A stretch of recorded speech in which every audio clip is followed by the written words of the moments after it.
Jesus Christ. There's no way to start a live stream. God almighty. Hello, You everyone. sound I hope you're doing sound like fantastic. you're today. dying. Oh, Cry my knee. hold on. You know, It's too hard. There's nothing fun in these. Here, let me scooch over so that you can actually get into frame a little bit more. Yeah, we could have Pull your turned the microphone over camera. yourself. We all should. Also going to mention that the camera is a little bit off kilter. It is a little off kilter. That really needs to be fixed. There we go. That's better. And if we were really tight, we'd put it in the screen so we'd actually be looking at ourselves with the camera there too. Yeah, we would. You know, if we weren't useless. Yeah. Well, you know, it's not like anybody else is on stream for the time being. Oh, yeah. That's better. Schmexy. Except we got to rotate it to include you because, you know. Yeah. Well, you know, you might want to, you know, scoot your... Oh, it's whatever. You know, I'm not going to be too particular about it. Because it is what it is. Yeah, we're doing a streamy stream, waiting for some people to join us. 2 people thumbs up our stream. Oh, okay. 30 minutes ago. Didn't realize it was 30 minutes already, but apparently so. Yeah, time flies when you're a piece of shit. Maybe that's always why it's flying. So there's that. Well, I'm sure some people are going to tune in after the fact and watch us. So how's your week been? It's been pretty good. It's been big.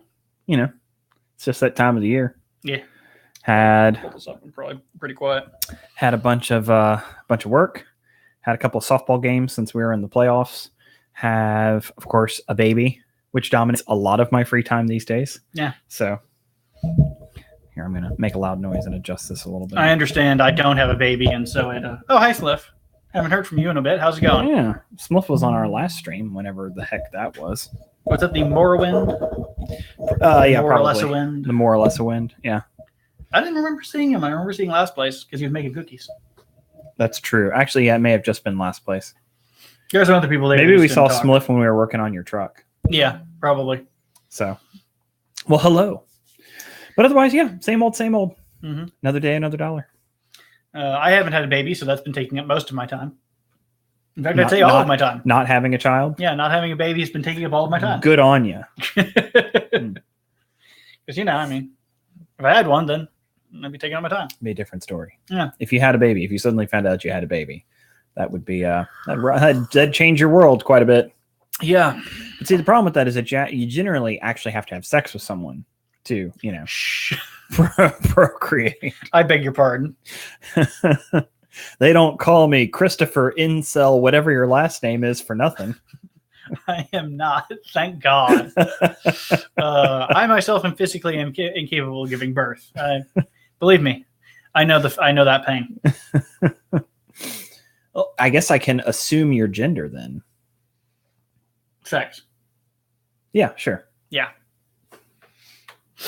So one of those terms. One of those myriad of terms. We're not here to settle anything. We're not even here to really ruffle feathers, though. That seems to be what we do on occasion. We like soothing feathers.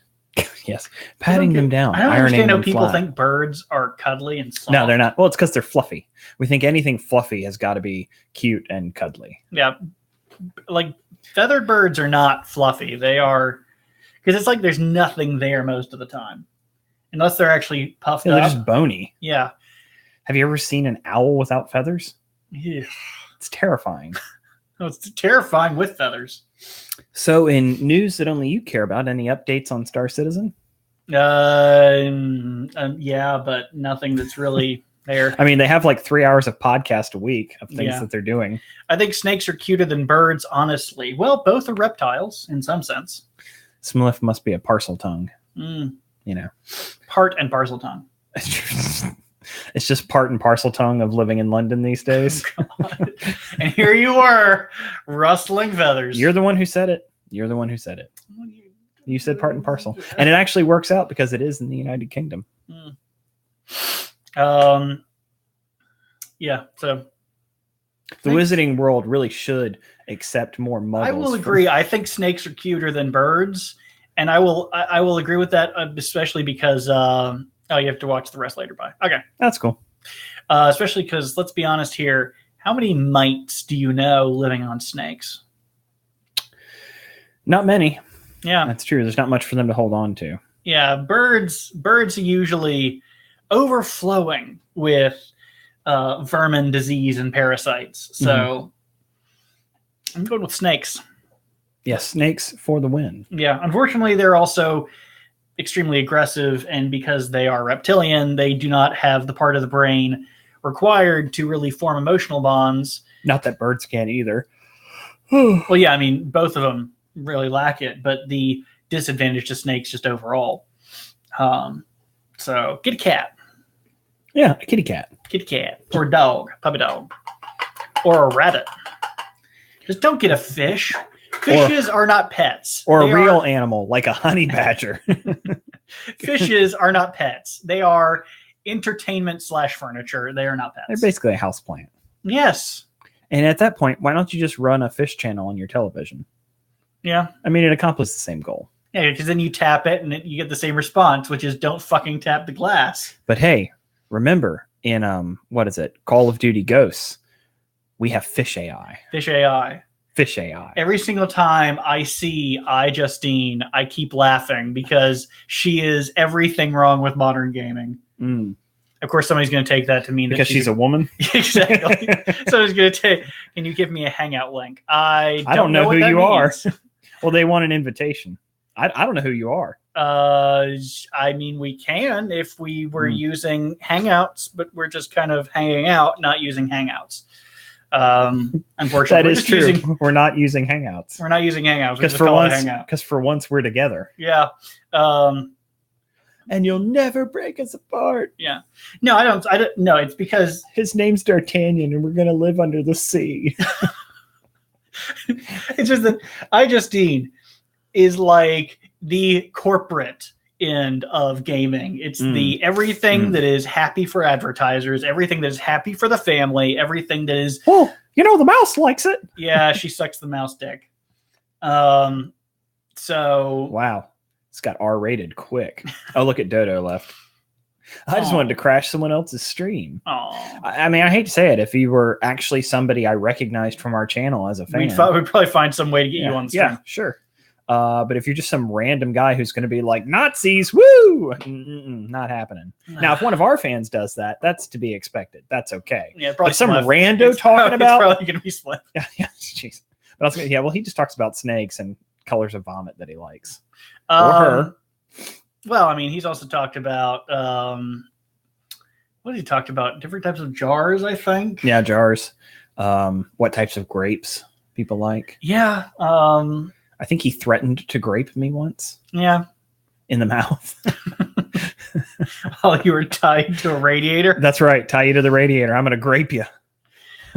God, that would just be awful. That's like insult to injury, being tied to a radiator and raped. That's just like, okay, I get it. I'm being sexually assaulted. But did you have to attach me to something which is burning me alive? What you're missing on this stream right now, incels, forced grape, what else did we talk? Oh, yeah, Sadiq Khan. A myriad of conversation, a myriad of things that we're talking about. Nothing good. Nothing good. Nothing productive. And nothing that our channel really wants to see, like, more hot My Little Pony action. We're not talking about that today. Well, hello, Wasin. Hope you have a good day. I certainly do not. Wait. You hope we don't have a good day? What, I mean, time to rephrase, but I understand what you're saying. You're not having a good day. I apologize. Yeah. I hope tomorrow is better if it ends up being the whole day. I'm sorry that it's a bad day, but it's probably your fault. Because that's exactly what people want to hear when they're having a bad day. Don't worry. Have you ever thought about how it might be you? God. Robert, why are you so abusive? It's the only way I know how to love. It is in my nature. It's like the story of the frog and the scorpion. I'm the scorpion. It's in my nature. Why did you sting me? I cannot help it. It is in my nature. It's in my nature to bant.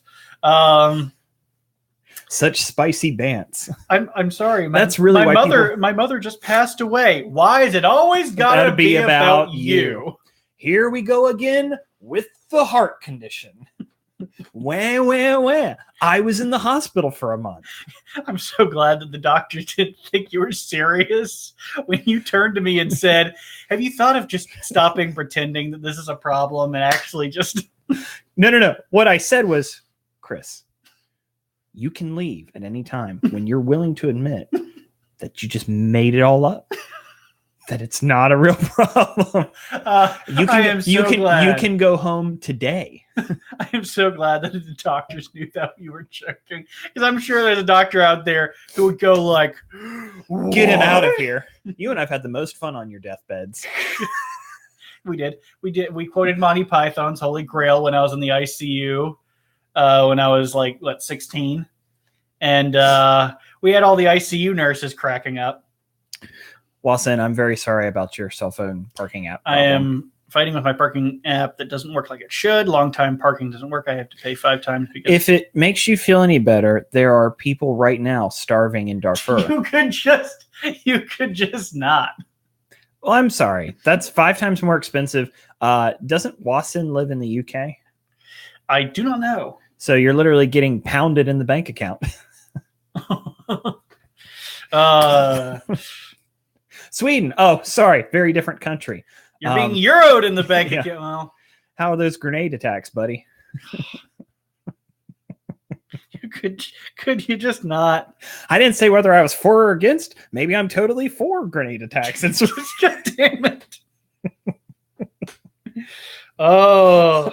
I just want to go out on a limb. I'm going to say something really brave here. I am pro-Islamic extremism. Damn it.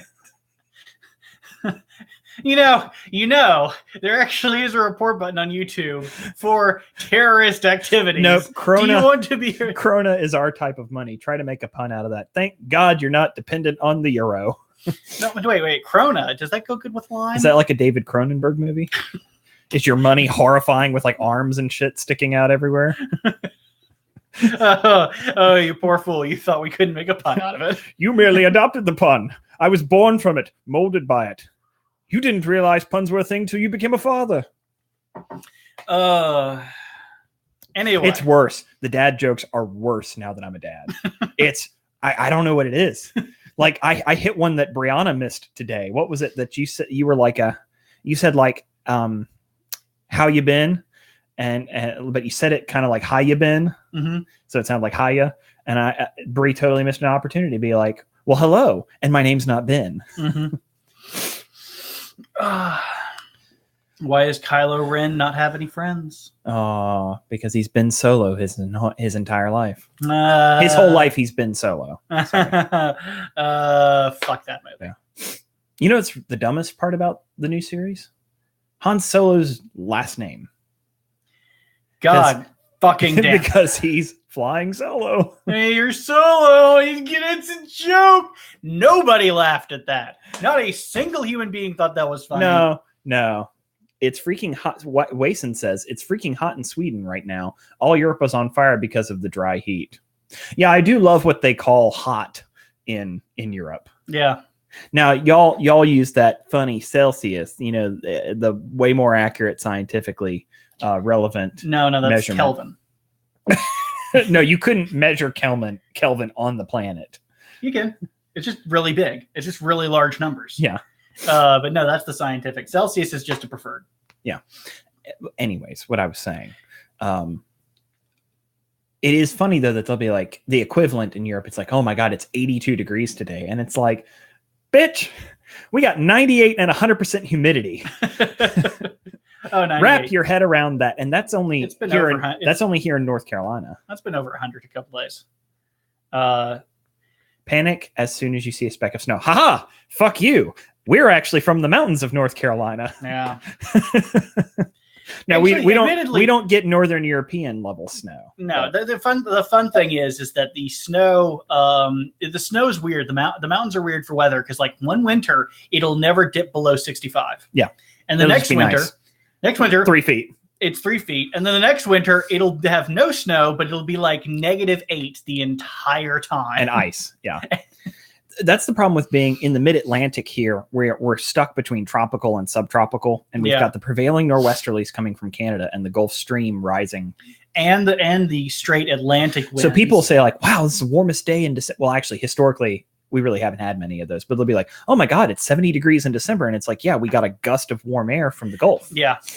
And it'll blow out a storm. And then 2 weeks later, you'll have snow. And that's why Transylvania County in North Carolina, which is where Brevard is, which has white, not albino squirrels, but white squirrels, interestingly. They're just a breed of white squirrel. It is a rainforest. It's actually technically a rainforest. Southern Appalachia. Southern Appalachia gets more rain than anywhere else in the continental United States. Mm-hmm. Because the Gulf Stream hits the Atlantic air, and as they mix, they just dump. Well, the other thing is that you have a geographic barrier in the Appalachian Mountains. So as they come up from the Gulf, they hit a geographic barrier and they empty their moisture. Mm-hmm. So I mean, it's damp. Yep. It's muggy. Something else to what happened to the chat? No idea. Time to open it on my phone. Oh, there it goes. There it is. The last few winters have been weird in Sweden. Last year, did it snow in the middle of May, which is like once every 20 years. This year, we barely had any snow at all. Yeah, it just depends. Yeah, things shift. But what was I going to say about North Carolina? Oh, I will say about North Carolina. So people in North Carolina in general do the freak out about snow, go buy a bunch of eggs and milk and bread, which is funny. It's like, are we going to eat a bunch of, egg sandwiches when the power goes out?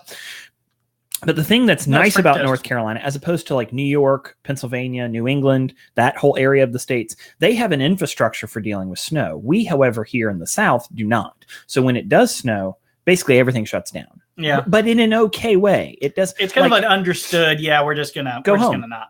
Yeah, it's basically everyone takes a holiday, which is nice. So except for the few people who are from up north who don't understand that everyone stays. And they're the ones who's, you may have seen a picture of Raleigh a few years ago, because I know it spread around the world, of a car overturned on fire in the snow. Like several cars off the side of the road. That person was from Pennsylvania, which of course never makes the headline. Of course. So yeah. Plus, I realize with an international audience that not everybody knows all of our states, nor do you really have to. So we'll East Coast, halfway down. There you go. We'll speak in broader strokes about the region. If you know what the East Coast of the United States looks like, there's a part where it goes out and then it goes back in. At that very angle, that whole bit is North Carolina. We're kind of in the middle. At the bottom, you've got America's penis, also known as Florida, and then we're kind of right up about the waistline. Yeah. With Maine being the head. Yeah, we got a little muffin top going on with our coastline. North Carolina is the FUPA. Last place. Snow in North Dakota small is interesting. It's fun when the snow reaches a couple feet everywhere. Yeah, that's astounding. My wife Brianna lived in southern Michigan for a while, and they would have the lake effect. So Lake Michigan would all of the rain or snow, I guess, would come off of the lake and just dump on them feet and feet and feet of snow. Yeah. She did say that the summers there are great because they're quite mild. Mm-hmm. But you don't have as much summer.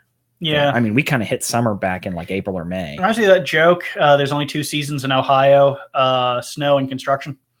Depending on where you are, it's a very true thing. Actually, one of the highest transplant states to North Carolina is Ohio. Yeah. A ton of people from Ohio come to North Carolina, including the Wright brothers. Let it be known. I mean, with all the people moving out of Ohio to North Carolina and probably elsewhere as well, and all the fact that most astronauts are from Ohio, you have to wonder what's in Ohio that's worth leaving. Interesting. Like, what in Ohio is so bad that people want to escape the Earth? Yeah, that's true. That's a good point. That's a very good point. I want to make sure, if y'all on the stream, is this coming through? Do we have the right microphone reacting? Or is it? I can't really tell. Yeah, I meant a small town. No idea where the town went in that sentence. It happens. The mics are good. Okay. Yeah. Well, the town went where all small towns go, which is disappears off the map. Yeah. Just like by the way, old everybody liked that I still got my pregnancy weight on. Mm. That's the thing that sucks. My wife is already like skinny and hot again, and here I am just like, but I didn't even get pregnant and I'm fat. Well, it's for once in your life, all the plumbing's working. Yeah. Like you can actually put on some weight. Is that off kilter again? It looks off kilter, but actually the image looks straight. So I hesitate to mess with it. I mean, I think it's actually just slowly dipping down over time. Well, straighten it out a little bit. Straighten up. Okay. Oh, I see. You want here? You want to see how professional this operation is? Here, Chris, have another piece of duct tape. There you go. I got it.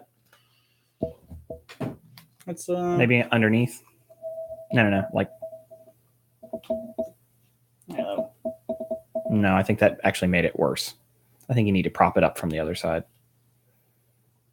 There we go. Hey, what do you know? Now you can't see my muffin top. I bet you would love a little game called Metal Wolf Chaos. Haven't heard of it. Metal Wolf Chaos sounds like a mech game. It also sounds like an anime mech game. Oh, you mean like anime running? Yeah, giant, yet flimsy designed walkers that somehow managed to undergo hundreds of Gs in angular changes, and yet somehow the pilot is fine, the machine's fine, and there's no known metal that I don't even think there's a metal that we could theoretically come up with that could survive that kind of strain. But no, it's all cool. It's totally better than Mech Warrior.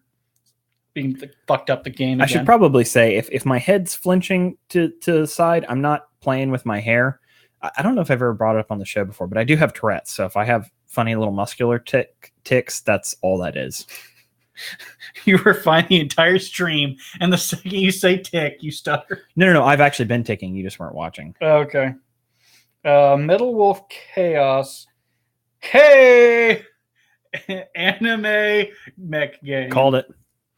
It's a mech game. You play as the president of the USA who's been framed by the vice president to create chaos in this tournament. Oh my god, that sounds amazing. Make America metal again. It's the mama movement. Oh god. I sure hope Trump senpai notices me. And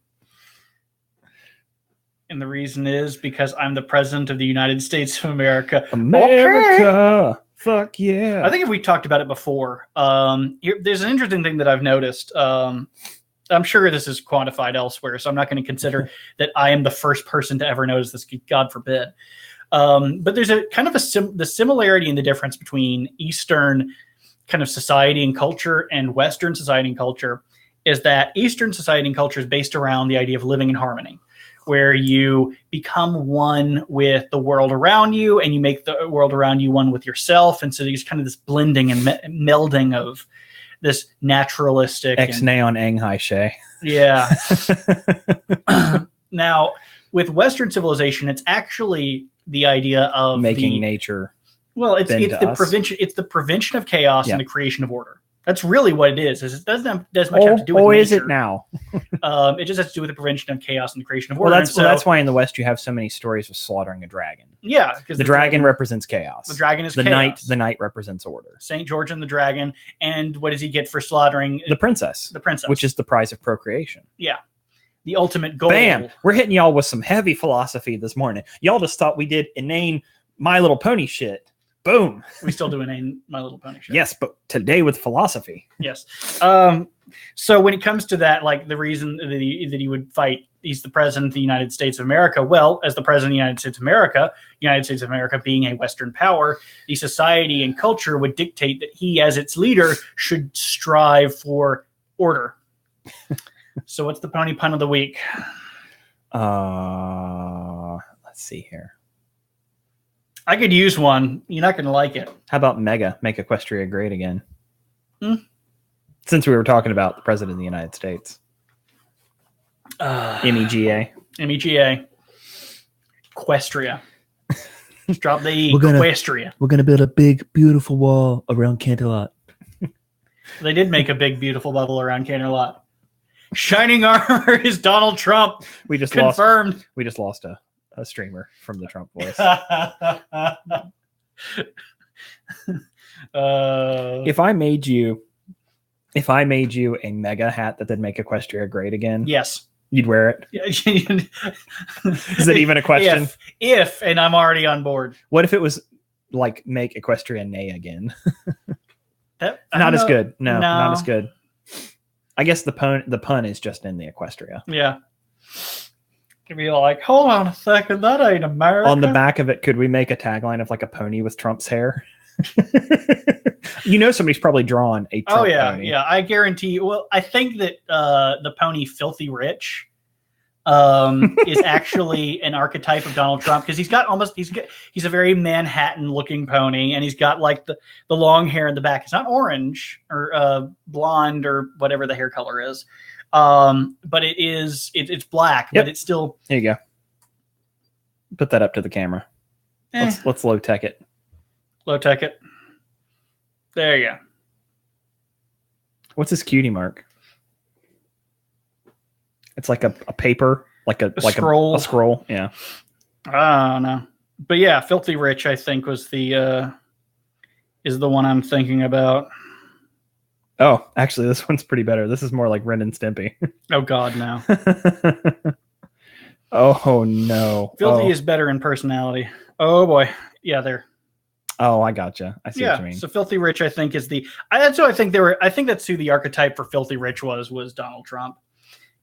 That's just wrong. That's nightmare fuel levels of wrong. Especially because he's flesh colored. Yeah, no. Yeah, that's. I guess that's supposed to go with the skin tone that he has, but God. He kind of looks like Bobby Hill from King of the Hill. That boy ain't right. That Colt ain't right. God. Oh no! While we're at it.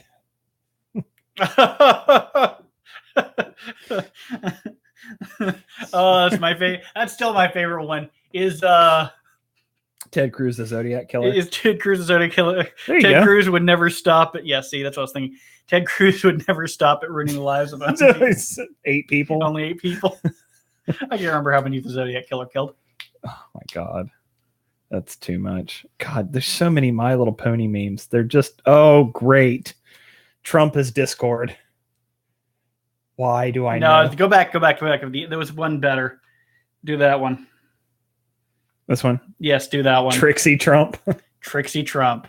The great and powerful president. I love the eyes. Bonafide name of Sweden would then be Naden, then from, and I would be from Kalmare. So I guess we're from North Canterlot.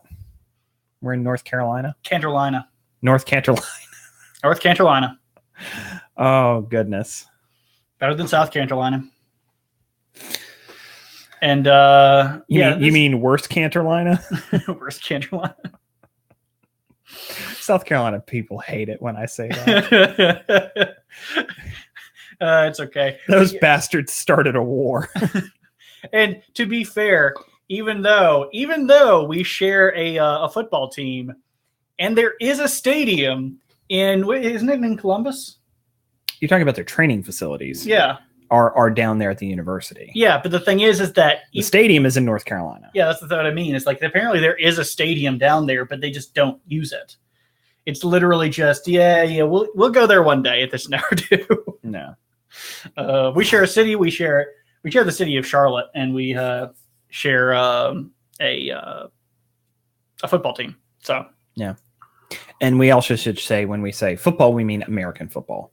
Yeah, we share. I think most people understand the context when Americans say football. Yeah, we mean American football. Yeah. Whereas we'll say soccer. You know, it's funny. The Japanese say soccer. Yeah. So because when they want to drink, because they're always sake for soccer. Because they never win. Oh, jeez. Shows what you know. The Japanese women won the World Cup 8 years ago, something like that. Yeah, but that's the female World Cup. Nobody cares. So that was close to how Raleigh is spelled. Raleigh is in North Carolina. No first I. Second I is good. Oh, of course, you're Sweden, so you would know hockey. Duh. Yeah, the Carolina Hurricanes are in Raleigh. I mean, their stadium is less than 20 miles from where we sit. Yeah. I mean, people already know we're from the Raleigh area. We're very clearly, eventually, one of these days, you're just going to give you our address. Well, I mean, my name's mine. I don't hide. I mean, Raleigh does have a population of 1 million people. So good luck finding us. I was going to say the county has a population of 1 million. Wake County. Yeah. So let's get real specific. What's your social security number? It's asterisk. Wason, I did know that Sweden was the third biggest contributor to the NHL. The thing is, though, as popular as the NHL is, most American states don't get cold enough to really play hockey. Like I learned to ice skate when I was a kid, but ice rinks are hard to come by. Yeah. You have, Can't wait. Can't watch. Go to DM for group, but we'll watch later. Okay. Yep. Cool. We'll see then. I guess we won't see. But I will say there's plenty of Americans that don't play hockey but can still appreciate it. Yeah. I think one of the things that really hurts hockey, and it's gotten better now that we have HD televisions, though, is that it's kind of hard to follow the puck when you're watching on television. The movement on the field is very rapid. It's very quick. Up, down, up, down, up, down, up, down. It's one of the things that makes it exciting. But it's also one of the things that makes it frustrating watching it at a bar because you can't really see it well. I've said for years, you know how the NFL has those lines that they use the TV and put on the field? Why don't they do like an old video game, have an RFID in the puck that tracks the puck and creates like a little blue sphere? They wouldn't even need to do that for the television screen. Yeah, they wouldn't even really need to do that much because I'm sure they could just paint it in an infrared paint and then just have an infrared camera track it. Right. From like 2 different angles or 3 different angles, and then you'd be able to track it across the thing and just project. But it's like, and I hate to say it like a video game, but you know, hockey video games, the puck shows up with a blue circle around it, and it makes it much easier to follow the action. Yeah. So yeah, if they gamified the experience, it would definitely work. But yeah, I think that's one of the reasons I would consider it more exciting than soccer. Is the scoring is usually a little higher, and it's faster paced. It's faster paced is really the big thing. I remember watching the World Cup finals. It was like, gosh, it was a while back. Supporting the Red Wings. I'm afraid I am not a sports person, so I don't know. I can actually tell you a lot of how each sport is played, but I don't know anything of the players or the teams. So, Wason, I can tell you this year, I really enjoyed watching Las Vegas kind of come out of nowhere. I was pulling for them through the playoffs because I love the underdog story. Yeah. But it was a great. I mean, the NHL playoffs this year were amazing. Every round was competitive. I know you didn't watch them, but there was a lot of back and forth where one team wouldn't just dominate the other. That's how it should be. It should be competitive at that level. And for Las Vegas, for their first year in the league, to make it all the way to the Stanley Cup, that's impressive. So, also, I will say one thing about it, though. Stanley Cup is the best cup. Every single cup that I've ever seen for any kind of sports, the Stanley Cup is the only one that feels like it's dominating every other cup. Well, it's huge. Yeah. That William Karlsson, the main goal scorer there this year, had potential, but never saw him as a star player. Honestly, Wason, I think next year Las Vegas is going to have a little drop off. Of course, because people are going to be expecting him this time. Also, let me give a plug for another show. I know y'all don't really pay attention to the YouTube videos for the R&R Sports Podcast, but if you like sports, my buddy Randy and I do talk about sports, and we'll talk about hockey when it's in season. Yeah, and I don't talk about it at all. So. I know. Well, and again, we publish that show through the channel because it's all part of the kind of Crisco brand. I understand that our Foley people aren't really big into sports, but it's just if y'all ever want to see a different flavor, just like here, this is effectively like a random frequency podcast, even though we don't have topics. This is more just a hangout. Like when we get you on a more normal schedule, doing the random frequency podcast is going to be easier to do. Yeah. I mean, but right now Chris works nights. And you have baby. Kind of reminds me of RB Leipzig in the Germany Football League, second place last year, this year a bit lower down. Yeah. Well, yeah, and you ask a lot out of a player 1 year, and that takes a toll on somebody. I was going to say, it takes a tremendous amount of energy just to get there. Yeah. Like that's why teams in the NFL, they make it to the Super Bowl. Even the team that wins the Super Bowl usually does poorly the next year. Yeah. Because it takes so much energy and money to get to that level. Well, that and the fact that if the refs were to push and allow the Patriots to win every year, then somebody would start thinking it was more suspicious than them just openly cheating and getting every single possible opportunity that they've ever gotten. Thoughts on the pro rail system that Europeans use? I have no idea. So he's talking about promoting and relegating teams to different levels of leagues. So, for instance, if you're in the bottom of a league, so you've heard of like English Premiership soccer? Yeah, I think so. Okay, so that's a league in England, and there's tiers to it. So that's why you can have a team like Liverpool from Liverpool, but they're up in the higher echelon. But there's literally teams everywhere. Okay. And kind of we have something similar in the United States. We have tiers of soccer. So we have the MLS, Major League Soccer, but we also have a couple series down. Listing service? No, I know. Yeah, multiple listing service too. But teams are allowed to compete, and if they win, move up. And the team that is in the lowest level gets moved down. So that you're punished for being bad. I like that system. And in Europe, the best teams from each league go into a league called the Champions League. So you have the best teams from England, from France, from Germany, from Italy, from Spain. I know I'm leaving some out, but they all compete in the Champions League. Yeah, but not from Sweden, though.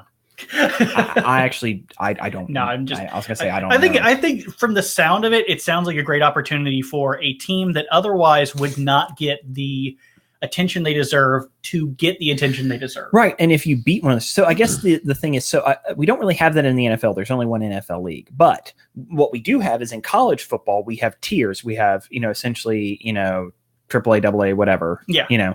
Those tiers. So it'd be at like a small school like Appalachian State. If they were able to consistently beat people like Michigan, NC State, Georgia, that they would then move up into the higher tier.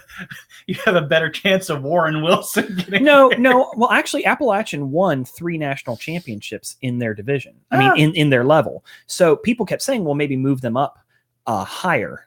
But so it does happen, but it's not the same. Like, well, you did the best this year, so you move up, and like UNC Chapel Hill last year did really poorly, so we're going to buck them down. That doesn't Warren happen. Wilson is a college small it is arts a agricultural college, farming college, and that is communist. A weed smoking communist college.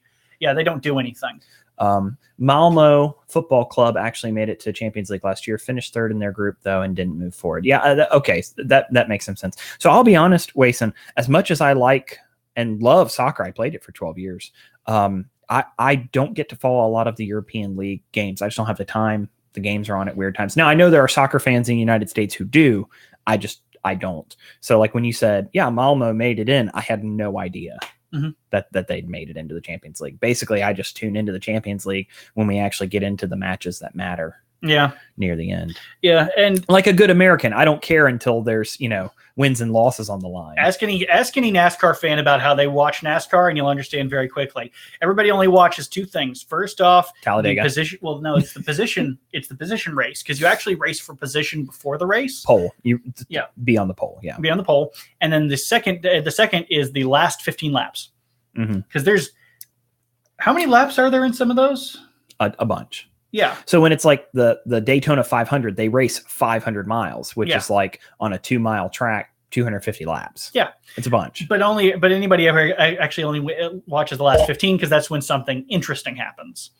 As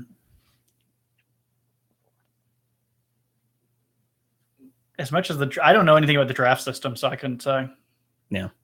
Do you know anything about the draft system? I don't exactly know. No, he's talking about the American draft. Being a bad team getting the first pick in the draft. Oh, yeah. Yeah, I agree with you. I hate that system because teams tank. So here's the deal. If I'm paying $100 a ticket to go see somebody play, I don't want to see somebody intentionally play poorly. Yeah. So you've probably heard of this. Like the Cleveland Browns are always bad, and so they always get the first draft pick. Yeah, I think that's ridiculous. Have you thought about maybe going for DPS next time? What do you mean? Instead of tank? Jesus. I am only inserting what I know. I notice can't help all it. This hot sports bants has scared off some of the viewers. So. Yeah. Some. 2. Yeah. But no, taking it back, what else has been interesting lately? We haven't watched much of anything out of Hollywood movies. Yeah. The last movie I saw was Deadpool 2. Deadpool 2. Yep. Which I still haven't seen. And A Quiet Place, which, oh, God, no. Just, I don't know why people thought it was great. It was just... So, Chris and I would love to do movie reviews. We talk about them all the time anyways. Oh, good. I assumed Deadpool 2 would be great. Oh, yeah, Deadpool 2 is great. It was out when my son was born, and that should basically explain why we weren't able to make it to the theater. So, Chris and I would love to do movie reviews. I was a film student. And that was a huge part of my life in a big, big way. So we would love to do that. But the fact of the matter is that the time to make something good like Adam Plays of Your Movie Sucks. I hate to say it, we just don't have priorities. I know. Responsibilities. Who needs that? Thanks for joining us, K-Cat. I saw you were playing a game about 10 or 15 minutes ago. So it's good to see you. I haven't heard from K-Cat in ages. Yeah, So. I've been on and off talking very rarely. K-Cat's only interested in talking to me if I'm talking about her book. Aww. I see how it is. You see what you've done. Do you see what you've done? In the arms of... Okay, that's enough of that. So yeah, if you want to see us do movie reviews, I'd like to put a lot more. I'd like to put a lot of effort into it. I would too. So I was basically just complaining about editing. Like now we could do something like this really easy, but this is just so low tech. Yeah, and I don't feel it's going to be it. I don't think it would do it justice because then we would have to kind of recall offhand and be like, "Hey, don't you remember when we were watching the movie and this happened?" Yeah. And yeah, of course we can't do any of the Jurassic Park series because then we'll have lawyers breaking down your door talking about how they're going to sodomize you in court because you dared spoke badly about them. Yeah, every single person who's done a review of the newest one, regardless of the fact they didn't even show footage, they've gotten copyright strikes. It's ridiculous. Yeah, it's worse than Nintendo at this point. It's Orwellian. Which is speaking of which, I just found out recently that Nintendo has basically banished all ROMs from the internet. Yeah. Wow. Wow. Wow.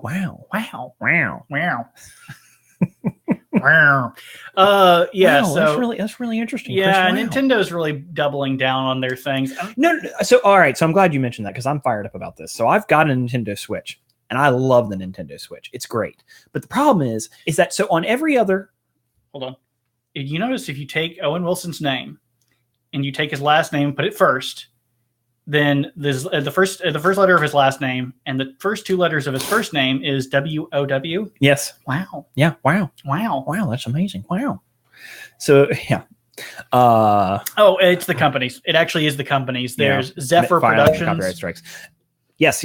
But moving on before I lose track of my idea. So on every other Nintendo console that had internet capability, the Wii, the Wii U, you could spend money and download the previous generations of games to play. For instance, I haven't played Ocarina of Time Master Quest in 15 years, but I would probably spend $5 to download it again on the Switch to play it because I really enjoyed playing it. Yeah. And occasionally it's just fun to jump in and play. And if they were smart, they'd give you the option to kind of jump around. And after playing Breath of the Wild, you really want to go back and play a good Zelda game. Fuck you. But anyways... but see, the problem is that the Switch thus far has zero support for the old games.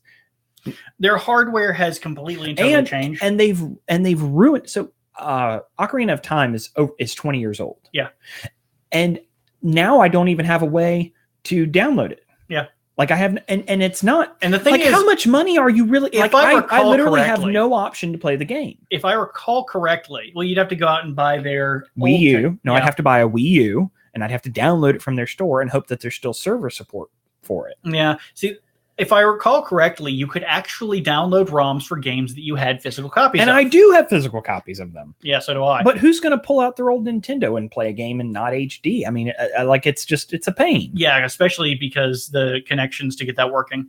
I'm pretty sure they'll have something in store NES games. You know what? If I was Nintendo, it'd be smart. Do a subscription service specifically for all their classic games. Actually, I almost guarantee they will not be releasing NES games because they just released their own version of the master console that has all the games libraries on it. See, the problem is that they made a limited number of them. Yeah. It was like a collectible. Yeah. But here's the problem is the fact that now they've offered that. Well, that's making them a little bit more money than that emulator did. So well, and here's the deal. The disgusting thing is Nintendo could really gouge you for 20-year-old games and make you pay $10, $15 for it. And we probably still would. Yeah. Like, I'm sorry, tired of having to buy these games over and over again. I don't want to buy Skyrim again. Bethesda, please stop. But this time, there's different clothes. And this time, it's on the it's on the Amazon like a Alexa. whole new game. Now, next is going to be Skyrim Minecraft. Yeah. But I love that was actually a joke that they followed through with Skyrim for Alexa. Todd Howard, you beautiful yet terrible man. I swear to Todd. Todd, help me. Todd moves in mysterious ways. But I'll tell you what. So imagine if you were Nintendo and you said, listen, pay a small subscription fee and we'll allow you to play all of Nintendo's titles. Yeah. The old ones. Yeah. And you could even put a threshold of nothing newer than 10 years. Yeah. You know what I mean? GameCube and back. That'd be fine. Well, like I was thinking the other day, and now I don't have it because I can't find a download. I deleted my download, my ISO for Mario Sunshine. I love that game. I've played that game 100 times. Sort of Netflix thing of playing games, a monthly amount. Yeah. I'd be fine with that for the older titles, because a lot of those older titles, but the price has to be right. The price has to be close to a Netflix subscription fee. The thing is that the reason that it has to be close to a Netflix thing for them, the reason it would be advantage to Nintendo is if it's too much, people will pay for it and then stop. If it's a small enough amount, people will go, it's not that big of a hit on my page, on my even if they're not playing something on my checkbook, so I'll just keep paying it. But the thing, and that's the thing I love, is that there are games that, for nostalgia reasons, it's like, I want to go back and play for a couple hours in an afternoon. I'll give you an example. I'm feeling a little nostalgic today. I think Chris and I we may play Ocarina of Time later this afternoon. But it's one of those things, it's like, he's beaten the game a bunch of times, I've beaten the game a bunch of times. And then it'd be fun to be like, how much of this do we actually remember? Yeah, and you play, the thing is, like, when you replay it all the time, you get really good at the first dungeon. And then you wonder why in God's name you get to the design scheme. Then you get to the water temple, and you're like, did anyone ever use those skirting bombs, like those bombs that scooted along the ground? Did anyone ever use those? So here's the thing, KCat 2. That's the other problem, is that Nintendo has no option on the PC. Yeah, none, with the exception of Pokemon Quest now that you can do. But there's no option on the PC. They lock their titles so fiercely. That's why if I could buy a Nintendo game for the PC, I wouldn't have bought a Switch. Yeah, I'd be satisfied playing those games on my PC. But they won't do that because you can completely and totally backwards, like you can retro remove every single DRM they put up in place. You can remove, if one person steals a Nintendo game, then every single executive at Nintendo has a fucking bitch fit. Well, look at what's happened with Breath of the Wild. So there is a version of Breath of the Wild for the PC that they've hacked, that they've figured out, that people have started modding. Yeah. But it is a giant pain in the ass to get to run. Because because the PC market has expanded so much, the architecture for PC is cheaper than pretty much every other option. And so when consoles go to make things, they make it using the x86-64 architecture. So now looks like that is supported across all PCs natively. There's a little bit of some finagling when it comes to some of the instruction sets are going to be specific for that for one reason or another. But that Switch is powered by I think an NVIDIA GPU. It's an NVIDIA GPU. It is an NVIDIA, yeah. I don't remember whether the CPU is AMD or whether they just went with like an all-in-one like CUDA core multi-scaling nonsense for their CPU. It's the reason that Mario, what's it called? Mario Odyssey. The reason it looks so good, he's off in his own little world. Sorry. The reason it looks so good is I guarantee... Just cute pictures of me and my wife at a family reunion. We took silly photographs. But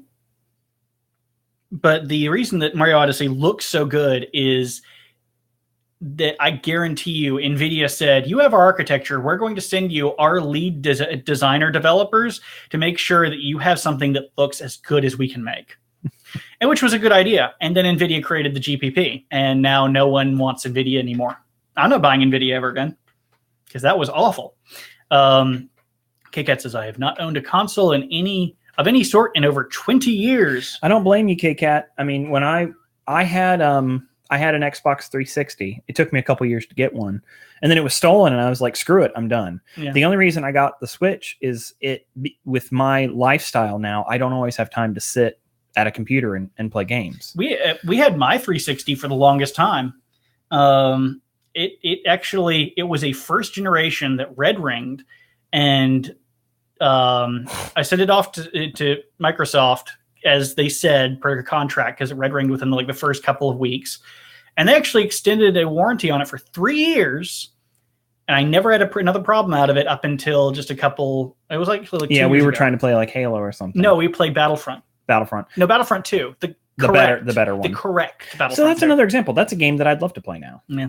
Or it's on PC. I know. But the other thing we've talked about is like having a viable Halo option for the PC, which doesn't work because it used the Halo 2 used GFWL. Well, you can get it around now because a lot of people have patched it out. Yeah, PC, I actually was shocked. I forgot how into PC gaming I was when I was younger until recently when I started looking at this, and I'm like, I remember a lot of these games. And I didn't realize it until I remember Spin Doctor, technically Spin Doctor 2, because I don't know where the first one came from or where it is. Anno 1503, Majesty. I remember all these games, and I'm like, they're all just coming back to me now. It's kind of interesting. It's a superior. It's superior in every way. I would say to a point. It depends on kind of where you're aiming. If you're really, because for a while there, you'll remember, especially with the Nintendo 64, GameCube, and that generation, if you wanted just a thing where all your friends could come over, you could all just pick up a small controller and play whatever. You really went with consoles. Then the console manufacturers realized, hey, if we stop split screen from being a thing, we get to sell another console and a copy of the game, and we get to reap the benefits. So they stopped split screen, which was the only reason to actually own a console. So it was literally split screen was the reason to own a console. Everything else was just bullshit. That's the only reason I can think of for that. I mean, if you go way back, when back in like the SNES versus DOS systems, SNES and NES technically were an all-in-one system, and with DOS you can run into some hardware problems with sound cards and the like. So, but that is way back.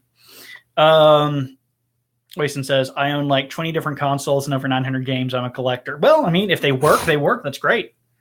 The problem with so many of those old cartridges is, no, they have internal memory. Losing the memory. Yeah, they have internal memory. They have NVRAM. And at the end of the day, that's one of the problems with video gaming in general is the intangibility of the accomplishment. Yeah, the intangibility of all of it. It's an experience. I mean, really, that's what you're getting out of video games in general is an experience. Yeah. So there's that.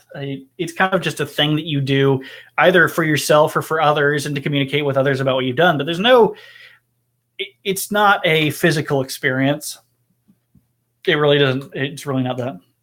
Yeah, I miss co-op split screen. Yeah, it was a great thing. Yeah, imagine how fun it was to actually have your friends come over and play Mario Kart with 3 other people. And everybody would just yell at each other about screen. Yeah. Yeah, screen stealing. Well, when you and I would play Halo SWAT, like there's a clear advantage to knowing exactly where your opponent is. Oh, yeah. Have you ever seen the setups where people like tape sheets on the screen and to like make sure you can't see? Yeah, that was some nonsense. They said that they got rid of co-op because with widescreen televisions we can't decide on how to. Well, no, it's because you're pushing the rendering engine on those so hard. So do you know what the Switch does for split screen on a widescreen? Mm-hmm. Left, right. Yeah, and it doesn't hurt it. Yeah. So like Bree and I'll play Mario Kart together. Like I said, it was a licensing thing. It was so they could sell an extra console, an extra copy of the game. Too much information on screens. Yeah. Well, it's because, I mean, part of it also was the fact that they're rendering.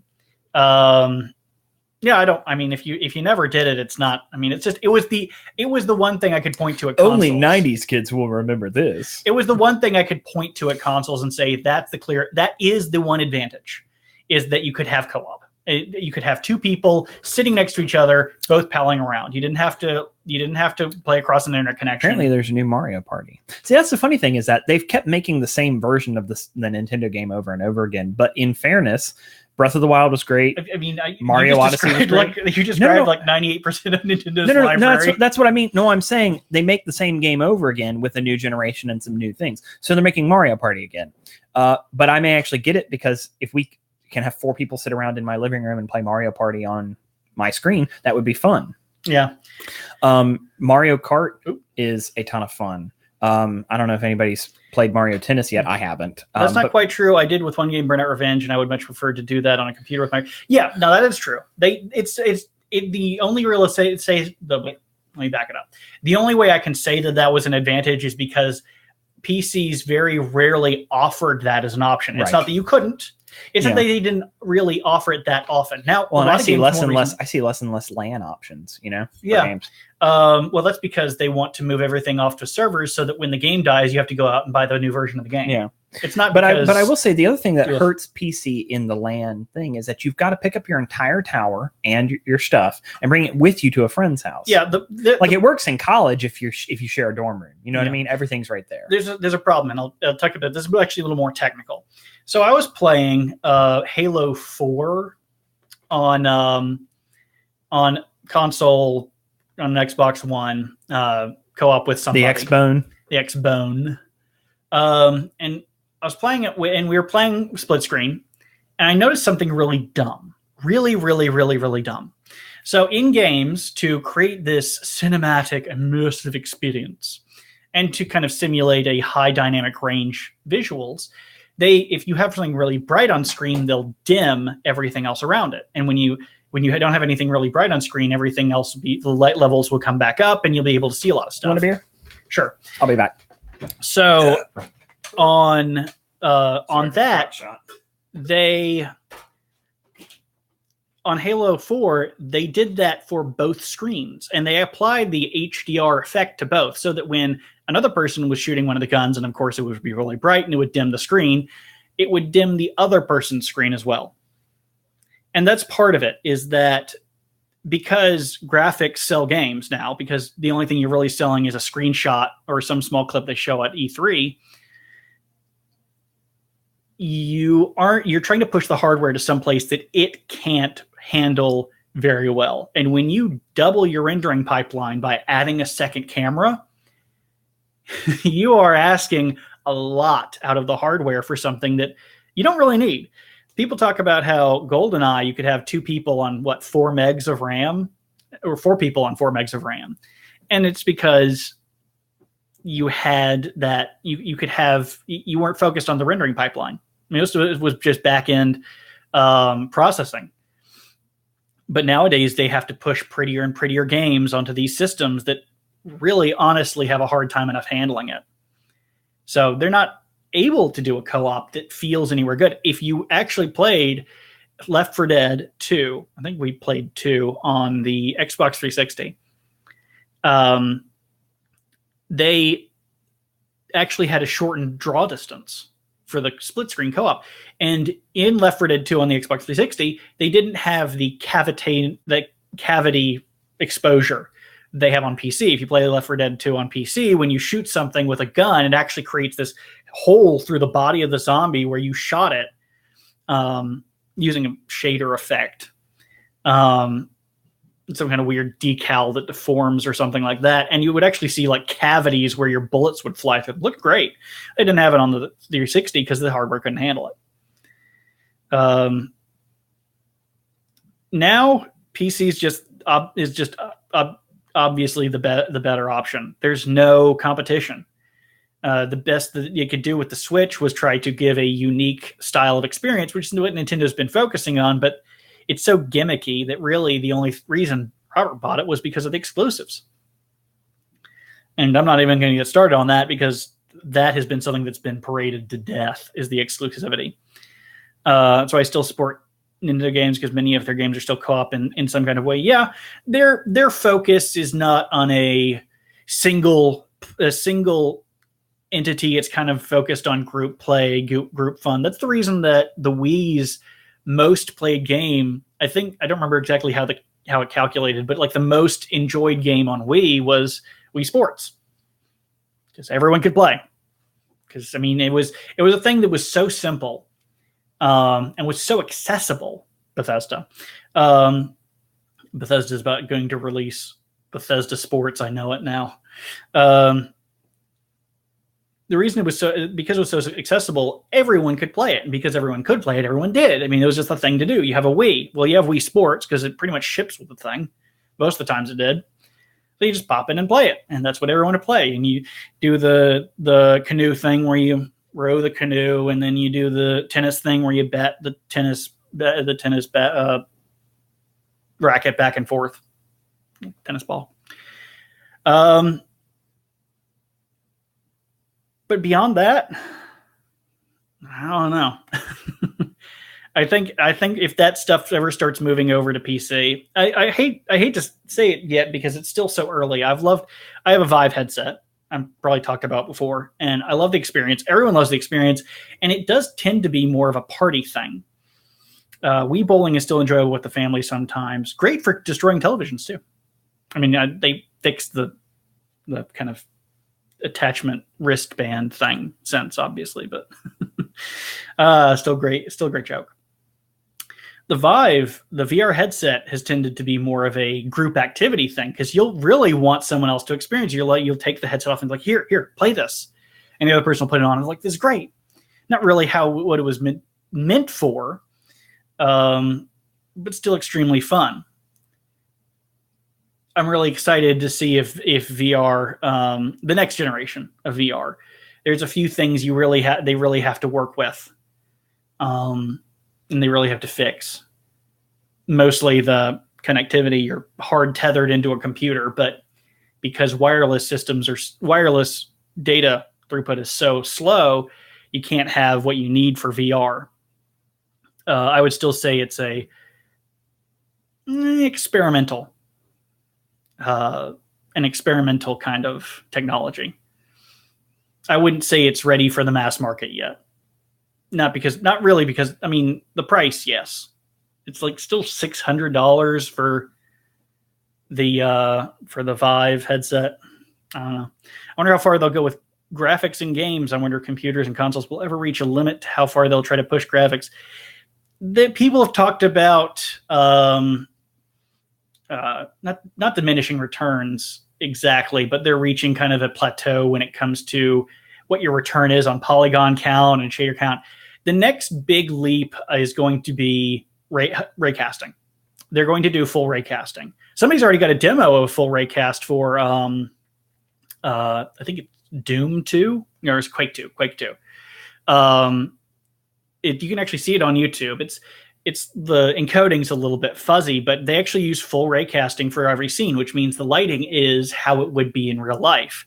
Mind you, the hardware is still far behind what it needs to be for many games, as you can use fast approximation due to the low face counts on the polys. But as that technology develops, that is going to be the next big step. Physically based rendering, I think, is more of a stopgap between that. Weston says, my biggest problem with Vive is that the amount of room you need to pay freely without being able to touch a table or head button to lamp. Yeah. Now they do have a standing thing, so you can actually play it standing still. You don't have to move around. Yeah, it really goes into how do you answer the question of I want to run, because I've played Fallout 4 VR and I want to run. I have to use the control stick to move, and it just frustrates me because I want to run over the hill.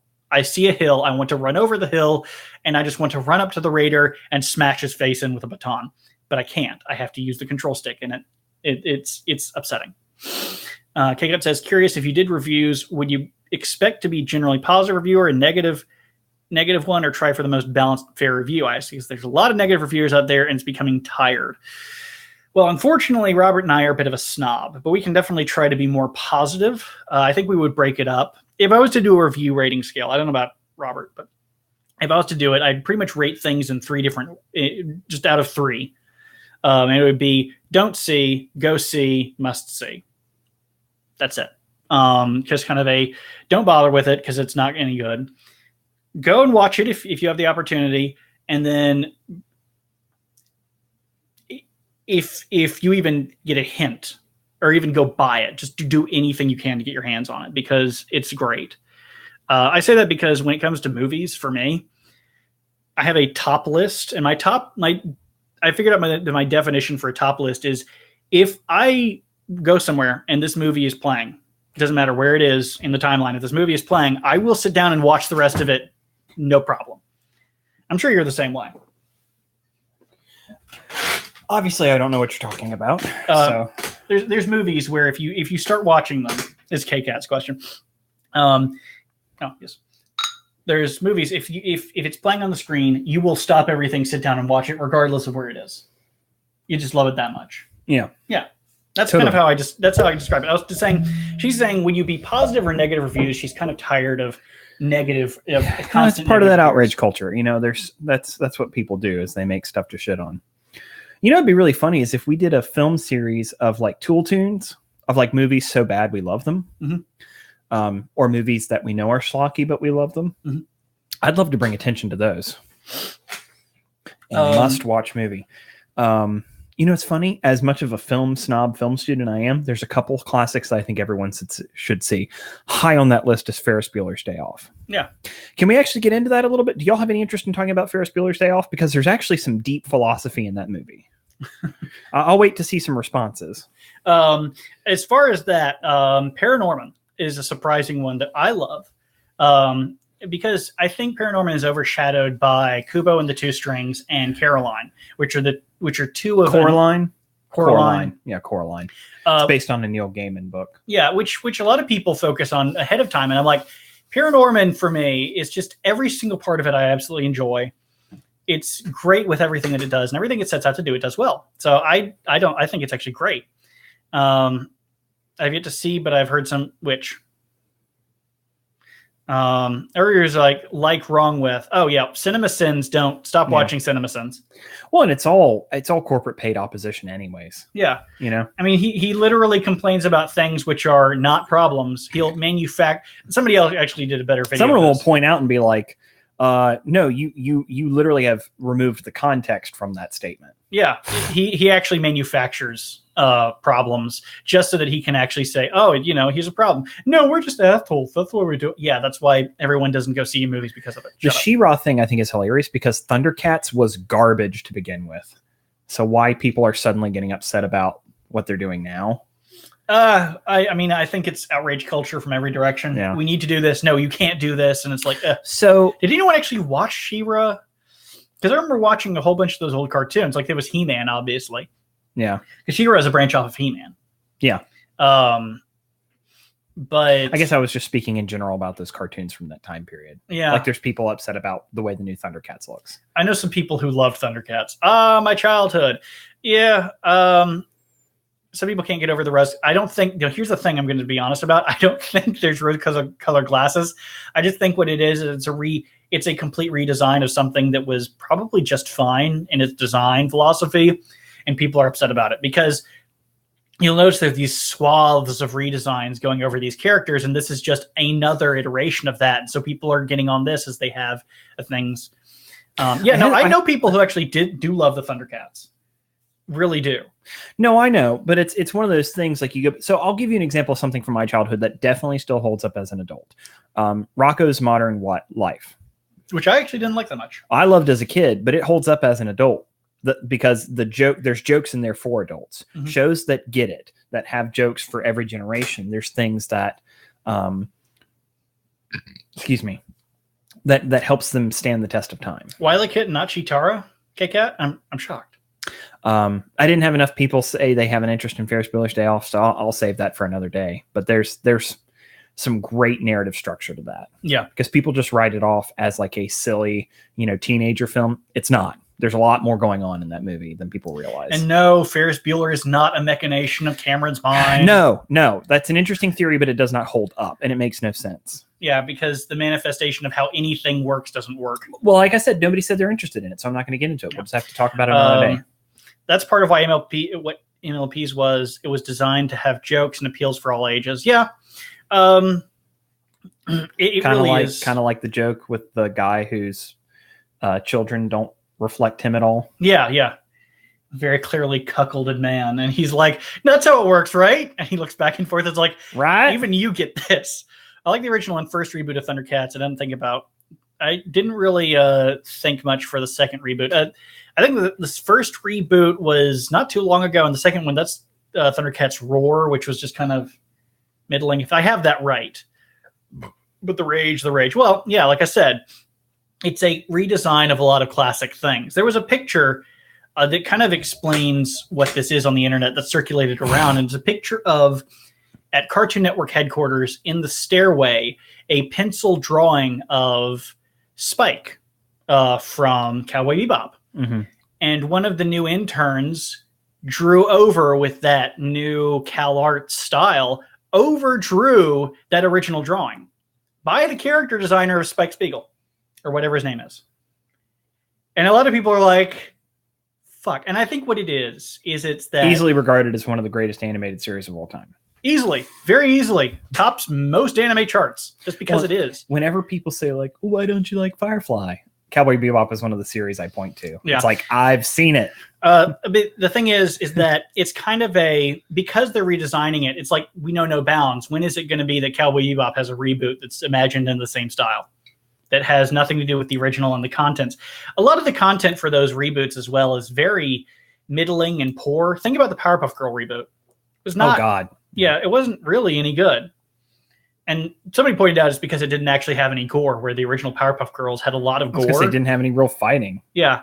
Who wants to see them at preschool every day? It's just kind of drama and interpersonal drama, which is not really fun. Have you seen the Uncharted short movie starring Nathan Fillion? No, I haven't. I'm not interested in Uncharted. Yeah, I don't care about the game series. I mean, I agree. He looks like the guy. I mean, that's a part that makes sense. For him. I actually enjoyed Indiana Jones, so I'm good. It's like, so wait, we're going to do a live action version of this. I'm pretty sure there already was a live action version of this. Yes, 4 of them. Yes, 3 of them. One we don't talk about. Somebody the other day told me Temple of Doom is their favorite of the series, and I said, "You're wrong." On every level. You're just wrong. You're just wrong. You're just wrong. You literally picked the worst of the original 3. Yeah, the worst aside from the other one. I'm looking from the wind. Watch how I get burned at the end of... Yeah. Wash. Would you say that his death was a wash? I mean, I'm going to be honest. You know what's stupid? They kill off the best character and the best actor in that show. Yeah. He's Shakespearean trained. He is an actual great actor. Well, I mean, to be fair, it is the end of the show, so it is the end of the series because that was their cliff note. That was their bookmark. Should have killed Nathan Fillion. Yeah. Bye. That would have been the greatest sacrifice if he actually sacrificed himself to help others. You know, showing growth as a character. No, but not sacrifice. No. Show the guy who has sacrificed everything already, you know? Yes. And who also had the best line of the entire film at the beginning. What was it? Your surprising but inevitable betrayal. It was great. Alan Tudyk's a fantastic actor. I kind of wish that show was on for 3 or 4 seasons so people could watch it die. Yeah. I think watch it do a 30-episode story arc and have all the stupid dumb shit in the middle. Yeah, they were definitely burning the candle at both ends, I think, when it comes to that show. I think a lot of it just comes down to pop fandoms and the fact that everyone wants to everybody gets on board with an idea because everybody else gets on board with an idea. Like you're talking about the rage. It's just because some people hate it, I have to hate it. Some people love it, I have to love it. Because a lot of people, they're just aimless. They don't have any kind of navigation or direction in what they enjoy. That's the reason they buy the boxes of things, the mystery boxes where you sign up for a subscription. I have an idea for a movie for us to actually highlight that we could talk about that we enjoy that most people didn't watch. What? Mystery Men. Mystery Men. I don't remember that one. So it has an all-star cast, but it's these superheroes in a neo-noir post. It's kind of like a Batman-esque universe city, like a Gotham from the 90s. Mm-hmm. But essentially, they're these rundown B-grade superheroes who have to save the day. Mm-hmm. It's a great movie. And like I said, it's an all-star cast. It's got I know what we have to do. Ben Stiller, William H. Macy. I know what we have to do. Greg Kinnear. Zardoz. We're going to have to do Zardoz. So Zardoz is another movie that people make fun of, but it's actually a really good movie. It's very heady. And when we watched it, we realized it was very late for what it was trying to do. Yeah. Where it's a kind of a psychological, philosophical thinker movie, but it was in the middle of the 80s. When a lot of that stuff was kind of like late 70s when that was really popular. And so it didn't come out at a popular time. And because it was kind of ridiculous in some of its design, a lot of people, I think, shat on it. And so it became one of those popular to hate things. So I'm not going to shit on y'all because you like Watchmen, but I will say about Watchmen is pop fandom. Watchmen is the comic everybody says is the best comic of all time for people who don't read comics. I don't know much about Watchmen. I enjoyed the movie for what it was. It was long. Yeah. There were a lot of things that brought up that nobody had an answer for. And I don't even think they answered it in the comics. They just kind of accepted it for a fact. So the one guy is supposed to be the heir of the owl. Yeah. Owl man or whatever his name is. Yeah. But he obviously has super strength because he breaks people's bones with his fist. So he's very clearly got you cannot break somebody's shin with your fist. Your fist will break first. it will break first. Your bones in your hand are itty bitty tiny. Are you interested at all in this new M. Night Shyamalan movie, Glass? I am not interested in anything M. Night Shyamalan touches. So here's the deal. Here's the deal. He's made a lot of shit, a lot of bad things, but his last couple of films have actually been really good. Seriously. Okay. Split was great. You and I need to watch Split. But do you remember the movie Unbreakable with Bruce Willis? Yeah. So this is a continuation. So Split and Unbreakable are in the same universe. Okay. So they're actually all of these super types, and the new movie Glass is like kind of like superhero Expendables. Like here are these guys who are sort of good, mostly bad, and they have to. I think if M. Night Shyamalan could have one modicum of introspection, he would be great. But he had like, but I actually think that's what's helping him is that he's keeping his name out of a lot of stuff now. Like because, it's not M. Night Shyamalan. Think about like Lady on the Water. What was Lady on the Water? It was about how a story writer was being crucified. That is by next to The Happening. Lady in the Water is arguably his worst film. Well, actually, Avatar, The Last Airbender. Ooh, but that was bad for a different reason. That was bad because of branding. So there's 3 of his that are atrocious. Split and Unbreakable were both solid. Signs was one of his early ones that was at least all right. Yeah. A lot of people liked it. And if you go after the storyline that I didn't care for Signs, but again, that was part of the early trip. I remember the first time, a lot of people really shit on The Village. That's kind of one of his middling movies. Had some good things. It was better concept than execution. Well, that's Hollywood now. Yeah. Let me pose this one to you. Have you ever thought about the fact that A Quiet Place, and this is just an example, there's a lot of these, was just wouldn't this be neat if turned into a movie? See, so K-Cat says, I found The Happening so bad it's good. I can't get to that level. It's just bad. Maybe if they pulled away from Marky Mark's face a little bit, it wouldn't be so creepy. But it's like, what? I don't want bad people. God, the direction in that was ass. If you actually watch the behind the scenes, you realize how terrible of not only terrible of a director, but terrible of a human being M. Night Shyamalan is, where he degrades and berates the actors for questioning their roles in the different scenes. It helps that what was being offered is actually something I'm familiar with. Well, that could be dark, or that could just be something you've written. So, yeah, Glass from the trailer looks good. And the concept of Split is like one guy with 27 personalities in his head. All of them Abraham Lincoln. One of which he only refers to as the Beast. Ooh, dog, God. Yeah, dog and God. Yeah. There you go.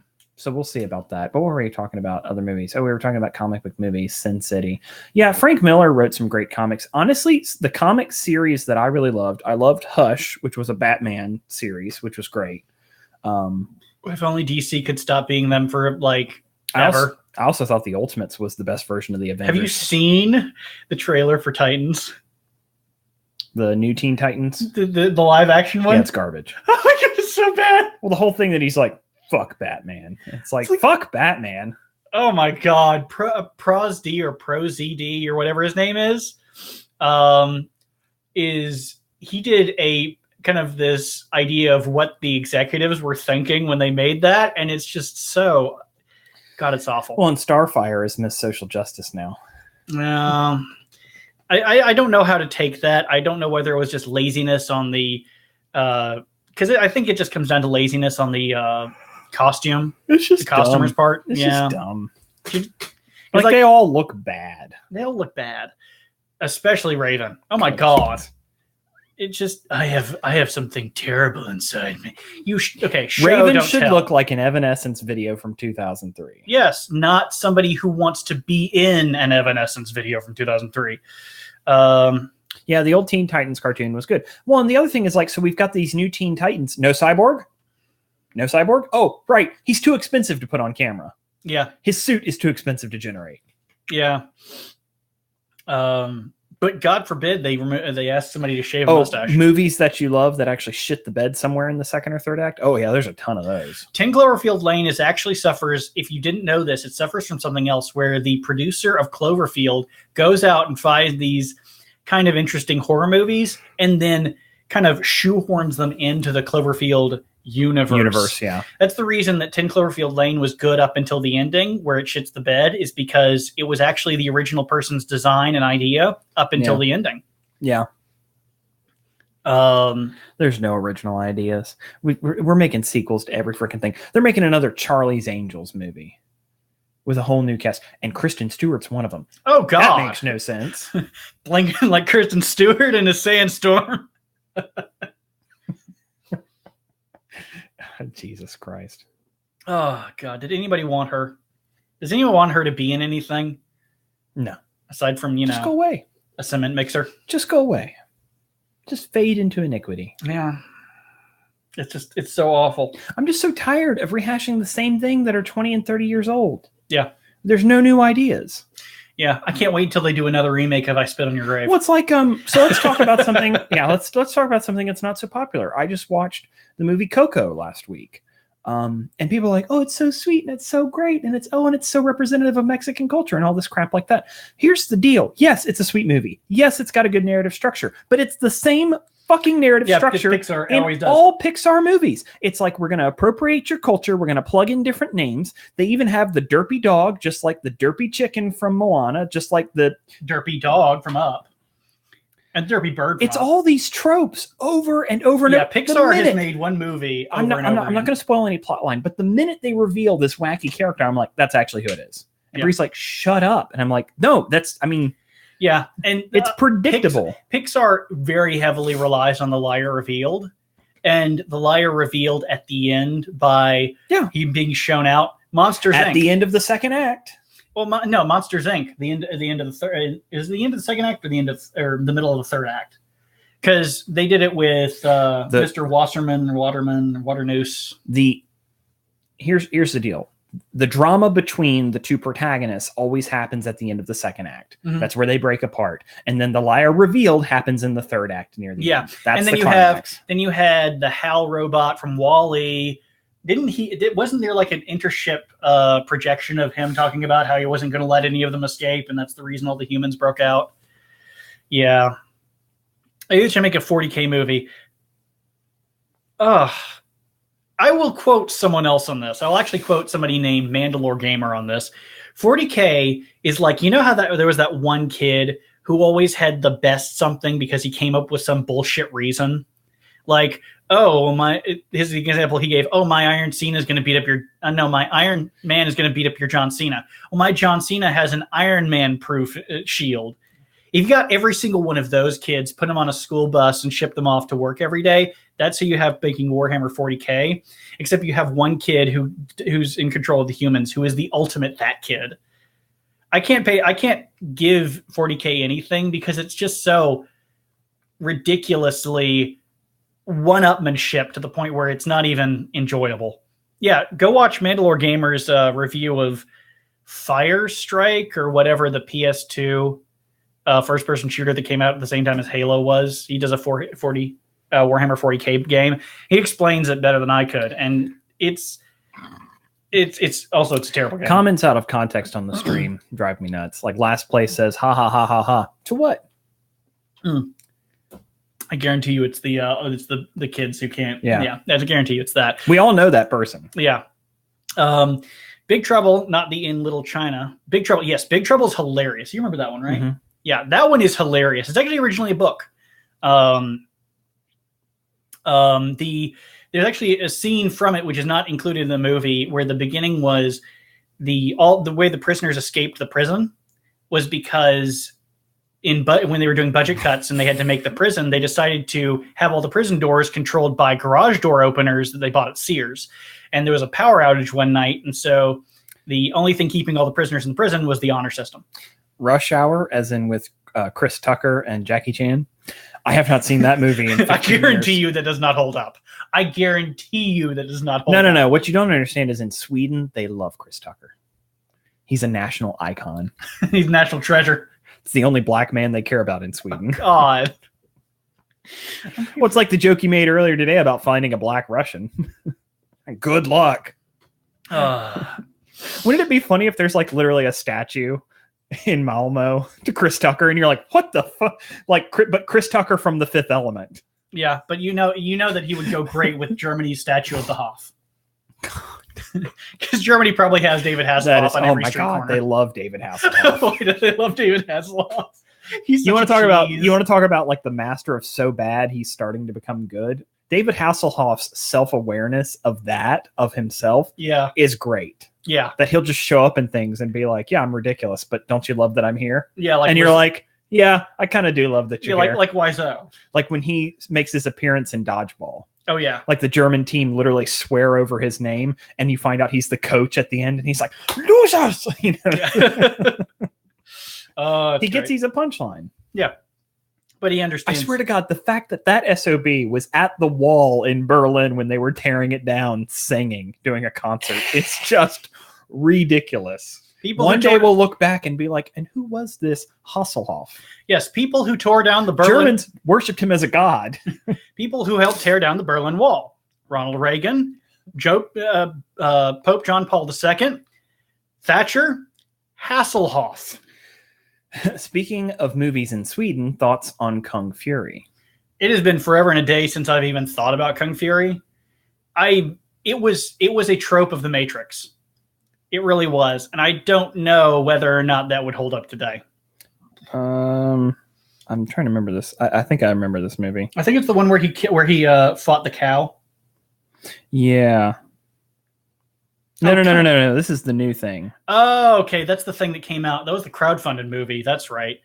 That's right. I do remember that. The thing about this movie is I don't know if it'll hold up because it's so random. I really enjoyed watching it the first time. Granted, I was drunk. I actually could not watch Kung Fury. I couldn't watch it because the entire film is shot with chromatic aberration turned on because they wanted it to look like an authentic 80s movie. Yeah. I worked on copiers. Fuck chromatic aberration. Fuck it hard. It's the sign that something is goddamn broken. And every single time I see it, I think I have to realign the color unit and I want to kill myself. Stop doing that. Triggered. Yes. I'm fucking triggered by chromatic aberration. Turn it the fuck off. I love the response. It's funny to think about how a universe gets so ridiculous at times with how each faction really is a contest of one-upmanship. Yeah. Yeah, that's Warhammer 40K to a T. That's the reason I really can't get into it, because I just don't... I'm triggered by orange and teal.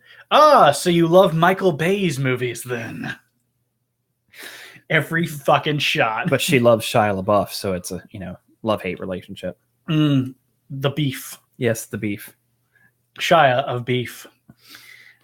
Has he done anything good recently? He did another He Will Not Divide Us stream. Oh, that's true. I think that one petered out as well. I don't know. But remember, he told everyone he's not famous anymore. He's not famous anymore. I guarantee you he was touched in Hollywood. I guarantee you. Michael Bay is far from the only offender. Yeah. But he is the greatest offender. Yeah. Yeah, he is the archetype because he makes money, and so everybody's like, let's make a movie called The Offenders, not The Avengers, The Offenders. You'd copy the joke. There's for those who like the one person out there on the entire internet who's never seen it, there's a webcomic called Perry Bible Fellowship, and he made one called The Offenders, where every single one of his attacks versus these racial-based enemies was like their epithet in sound form. Well, do you remember the video I sent you instead of Tickle Me Elmo? It was Trigger Me Elmo. Trigger Me Elmo. And it had racial identifying software built into its eyes. And so it would actually figure out what you were and say the most offensive thing based upon a few inputs. Right. Yeah. It's like every third thing is orange and teal. Yeah, because they turn up the saturation. What they want to do is they want to make something that pops out. Orange and teal are they're not complementary colors. They're opposite colors. Or is that complementary? That might be complementary colors. But they're complementary colors, and orange is the closest complementary color to skin tone. And so they contrast it with teal. Wachowski's also known as everything is going to be lit by fluorescent light and look green. Yeah. The whole film's going to look green. Matrix, that worked well. Everything else, go away. Wasson says, speaking of orange, Swedish is one of the few languages that differences the name of the color in the fruit. Well, la-ti-da. It's unfortunate because they also call grapes purples. Would you like a bowl of purples? The Bays go to plot devices, explosions, cringy teen love interests, and okay. So Michael Bay, at least it's not as creepy as Steven Spielberg. Jupiter Ascending is the worst orange and teal movie yet. Jupiter Ascending, you say cut off Orange and Teal movie yet, and you have statement. The corrective statement, which is possibly the worst. Which is it really is. The only reason Adam from Your Movie Sucks actually watched it was because it had giant lizard people, and he has a thing for lizard daddies as he is a furry. So he wanted to go see it. It's the reason that he thought that The Amazing Spider-Man was okay is because it had the Croc in it, and he had the hots for the Croc. I do love that whenever he does something stupid in his games, it's like, you dumb horse. Stupid horse hands. K-Cat, I liked the giant lizard. You and Alex Jones. No, David Icke. No, I know. Actually, Alex Jones doesn't claim that there's lizard people. That's actually, you can thank that towards a British man named David Icke, who is convinced that the lizards are taking over. I'm sure we've actually done this before. Yes, we have. And the moon is a giant egg. It's hilarious. I'm still enjoying Pulp Fiction. Still fun to see today. Yeah, especially the GIMP. David Icke is the David Duke of the lizard world. Why? Wasson says, I'm still enjoying Pulp Fiction, still fun to see today. Speaking of which, Brown and I watched parts 1 and 2 of Kill Bill last week for fun, and those movies absolutely hold up. Yeah. Still great. Yep. I love dragons, and they were dragon people. Yeah, unfortunately, the movie was also dragging on for far too long, so... It really fucking did, because apparently... So you love dragons, so K-Cat, you love chaos. Yeah. Especially that one scene, because I remember seeing a long form review. I don't remember whether it was Your Movie Sucks or somebody else, where she not only says, I love dogs, when he says he's a dog, which is weird, but also had the second act, the third act, went back to the second act and had another third act. What? Yeah. And the worst part was it was the exact same thing again. Wasson says Quentin Tarantino is a mad genius who also has an obsession with feet. And unfortunately seems to be dropping off in quality. Because his most recent films don't seem to be just... I still haven't seen The Hateful Eight. Yeah. So... Yeah, but who watches television nowadays? Let's be honest. I sure as hell don't. No, it's awful. Television's the worst. It's so bad. Hateful Eight was pretty good. Yeah, Django was a tough watch too. You know. Had some jokes. Sure. Also proved as to why Detroit Become Human is such a terrible game. Oh yeah? Yeah. So in in Django Unchained, calling it a game is not really fair. Yeah, it's a story. Yeah, it's a movie with button presses. Yeah. QuickTime events. There you go. It's a movie with QuickTime events. Oh god. So in Django Unchained, they actually showed this scene where this is kind of something that not a lot of people did way back because they just didn't give a shit. But some people would try to say, hey, the reason that, black people need to be this is I'm not going to say it verbosely because somebody's going to clip it out because fuck that. Is because they're born different. They have different insides and they were meant for this life. And,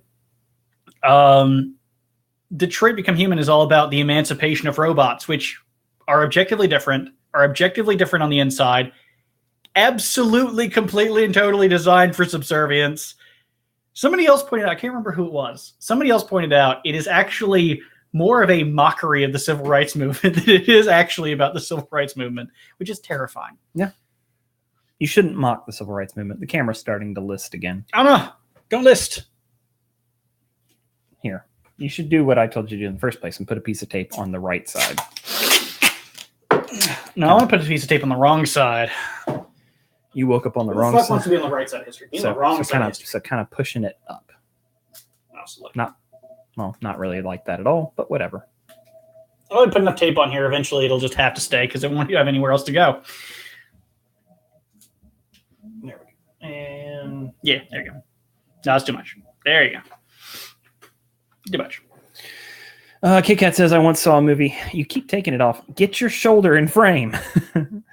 Whose structure was so flawed that they had a flashback inside a flashback in order to deliver exposition. I tell you a name, but I've blocked it out. But it had dragons. Missed something. What is a mockery of the civil rights movement? Detroit. Detroit Become Human. Actually, that explanation is exactly the reason that I found Alan Wake to be one of the worst games I've ever played. there's a scene where you enter this barn, and the entire time you're playing Alan Wake, you're playing this tortured Stephen King-esque horror novelist who's kind of accidentally living out in the real world one of his own horror novels.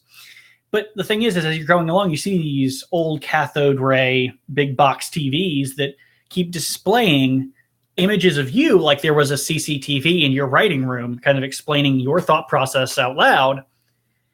So during one sequence, you see the CCTV. It shows you talking as the character. And then your character in the game comments on that television. And then the narrator, who is also you, says something about that narration. So there's 3 different lines of dialogue, all the same person, all the same character, all at different spans. And it's like, this is the dumbest thing I've ever seen. Why the hell did you have to tell me this? It's like pointless exposition times 3. Kind of preachy with its nonviolence narrative for the best ending. Yeah. Somebody also pointed out, if you go for the nonviolent method, you're probably going to have more people killed. If you go for violence so that you can survive, so that you can have what you perceive to be the most effect without your side dying. And the nonviolence allows you all to live. And it's like, yeah. No, I think it's what it literally is, which is David Cage, a French man, trying to do social commentary on the US, which is fucking awful every time it's happened. Yeah. It just is. It's enough of that, though. Yeah. Get a little beer in Chris, and he's all like, black people this and black people that. And now we have the clip that gets taken out of context. Well, here's the deal. Where I get in trouble is I'm a known Jew sympathizer. That's what my headstone's going to read one day. Robert Johns, loving father and known Jew sympathizer. You just said your last name. Everybody knows my name. My name's all over this thing. Okay. Like, I'm tagged in it. I mean, like, you may not, but everybody knows who I am. Okay. I comment on this channel with my private channel. I get it. Some creepy person's going to show up at my house one day, and they're going to catch a chest full of rock salt. So go ahead and bring it. Okay, so out of curiosity, have you played? Yes, I have replayed. I've played What Remains of Edith Finch. It was okay. I haven't. It's a pseudo walking simulator that's kind of got a little bit of a puzzle aspect kind of like to it. Dear Esther. Well, actually, there's no puzzles in Dear Esther. Yeah. So it's got a little bit more of a puzzle aspect. I think it was. Was that the game that Adam beat in like 4 minutes? No, that's Gone Home. Gone Home. That's right. Yeah, that's the one that he fell into the end scenario. Like he literally accidentally beat the game. And that's because Gone Home, I think, was going for a lot more social commentary. And so if you weren't into the social commentary, it just was fucking pointless. If you were into it, it was great. But if you weren't into it, it was just so. What Remains of Edith Finch, it's actually interesting. I think it's actually aimed at a certain demographic because the guy who recommended it to me is perfect for the demographic. Ever played Night in the Woods? No, I haven't. I've been kind of meaning to on and off because a lot of people seem to be really interested in it, but I actually like walking simulators, oddly enough. I bought Dear Esther when it came out, and I also played the original. You made me buy it. I actually played the original Half-Life mod, Half-Life 2 mod, and thought it was really interesting enough to where I bought it, and I thought it was great. And I also thought it was great for $6 when it released, unlike Gone Home that was released for $20 because it was very obviously a money grab. That's just ridiculous. Yeah. Speaking of which, we're not going to talk about it, but Chris might have a game coming to the Steam store soon. No. Would you like the Stanley Parable then? Yeah, I do. I do love Bye, K-Cat. Thanks for tuning in. Let me do the Stanley nice. Yeah. Crappy YouTuber. Casey Neistat. Whatever his name is. We're talking about the Stanley Parable. I'm sorry. Stanley Parable.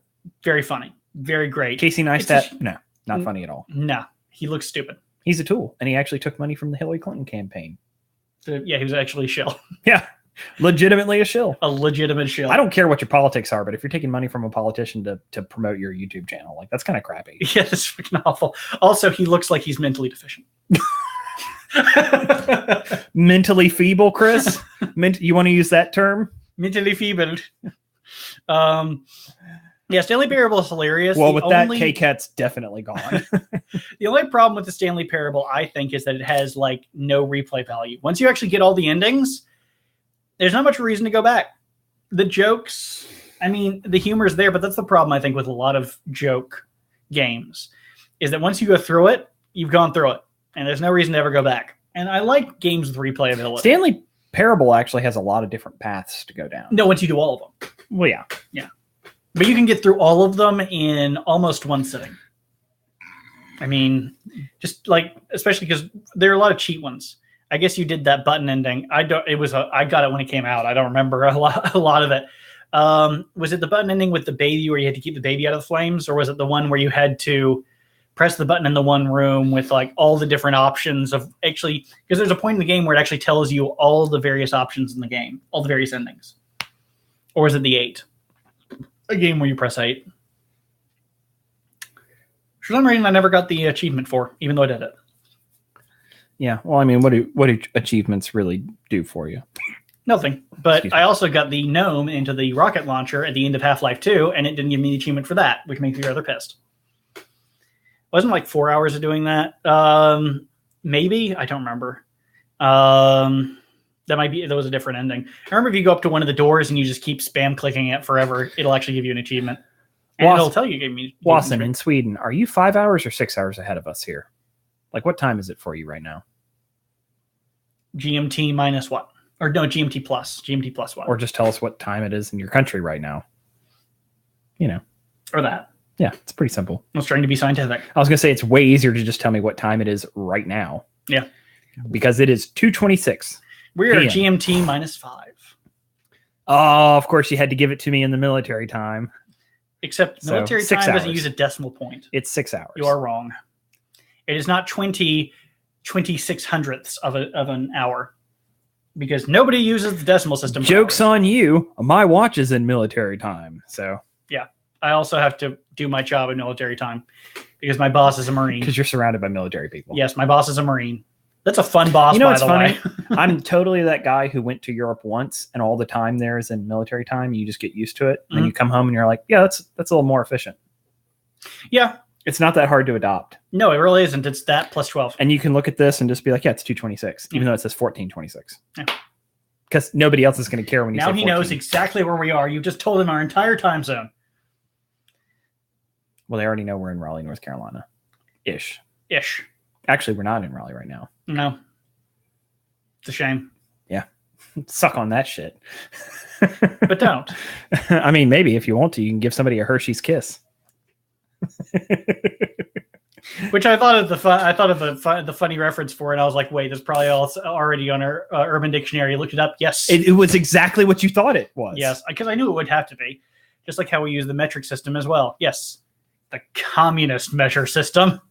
Not the freedom measure. Or might I say, comrade. I'm going to make a really, really controversial. I'm going to make a really controversial statement here that's probably going to blow your mind or blow everyone's mind. As long as a system of measure is standard to itself, it's absolutely fine. I know, right? Crazy. Hashtag not all measures. Because I've heard like, oh no, this is metric is better. Oh no, imperial is better. It's like, as long as they're standard and as long as they continue to work for what you're using, like as long as a foot doesn't change, as long as a meter doesn't change, fine. You know, it's so funny. Fine. A pound's a pound the world around, unless you're in the UK. Then they don't measure anything by pounds. Just the currency. Or if you're in Germany, you know, in one of those BDSM clubs, it is really funny to watch British television and see them steadily be forced to adopt imperial measurements. Well, that's where imperial comes from. No, I know. Get this: the reason it's called imperial standard is not because of American imperialism. No, it's the British because Empire. of British imperialism. Yeah, exactly. Yeah. But it is funny to see the things that come back. So, like, you'll watch Top Gear, and they'll refer to things in miles per hour. Yeah, and miles distance, and gallons sometimes. And gallons, yeah. Now, here's the weird thing. I remember seeing something online where somebody was talking about the measurement for horses, and they said, well, how many hands is that? Hands is actually an official measurement for a horse. It is how you measure horses. You don't measure anything else in hands, just horses. And there is a specific measure for it. And people suddenly lost their minds.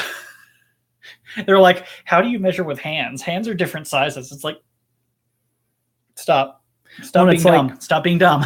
Well, it's like, the inch. The original inch was the tip of the thumb of the king. That's how the measurement was decided. Well, here's my height and my length. Here's how my length. When you say your measurements as a human being, you say height. That's how tall you are. When you say length, makes you sound like you're a squid. No, You some kind of squidman? No, Or it you're makes it talking sound- about? Are we talking about your pedundum? That's what I'm saying. It sounds like you have a 5-foot penis. It's kind of like a bubble tape. Just kind of rolls Because I out. think of height and length, and what sticks out in a human being that you would want to measure? I don't know Width around, height, tall, length. How about out. girth? Where are we on the girth? I think with penises, we should really just do water displacement. True. Because there are some people who may not have a lot of length, but they're about that big around. So that's a lot of displacement. Yeah, the ladies do like displacement.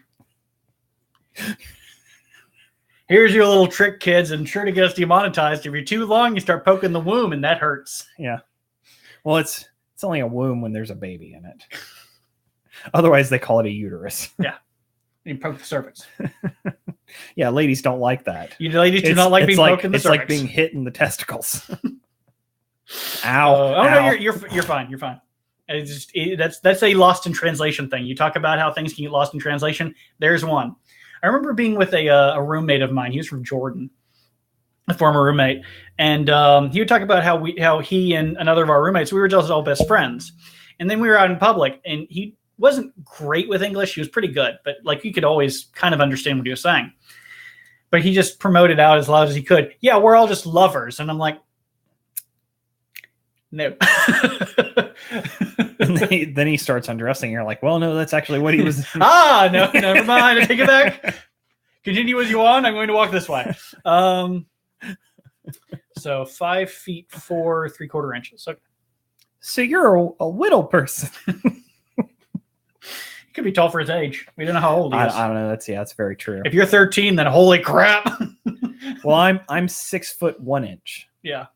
I don't remember how tall I am.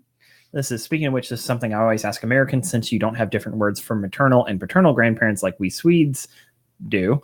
What do you call your grandparents? The difference between them? Maternal and paternal. Maternal and paternal, yeah. Ta-da! You actually just figured it out. It's an easy qualifier.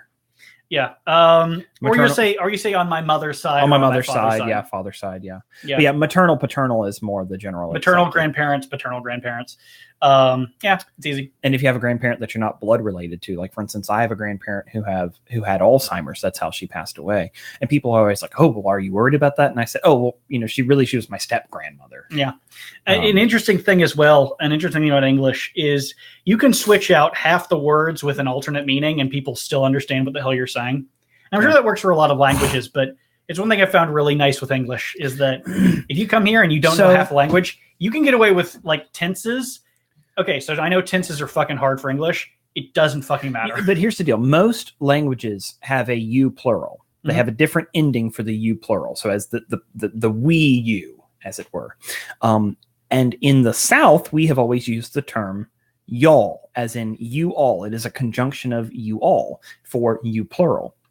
And that's one of the reasons why y'all has been so adopted by so many people in the country, because it finally is a you plural conjugation.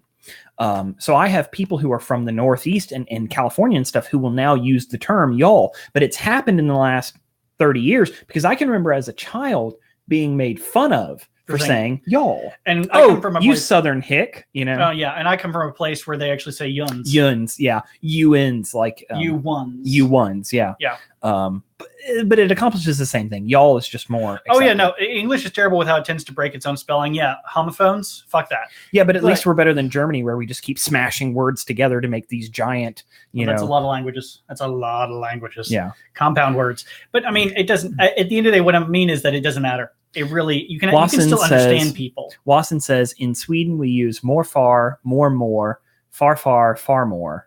I mean, that makes sense. You could say they use it far more than English. Hey. Oh, man, we're good with puns. No. But it is a good point about English. So, for instance, there's some things missing, like Wasson will get a tense wrong, but we still know what he means. Yeah. That's the nice thing about English is that you can be way off. English is really more of a spoken language than it is a written language. That's what I'm really going to give it to. We have some funny ones. English will adopt things. I need to go check real quick. I smell some things cooking in the kitchen. Okay. I just need to put my eyes on. So. Yeah, I mean, it's not. I mean, you can understand it. It can be bad for written. Written English is pretty freaking awful to look at, and hard to understand sometimes. But if you do it vocally, if you actually write like you speak, then you can probably get it a lot easier. When learning the difference between words when you're early on in school, for instance, they have a lot of jokes with which is which. There's, we have 3 there's, THERE, THEIR, THY apostrophe RE. It's crazy.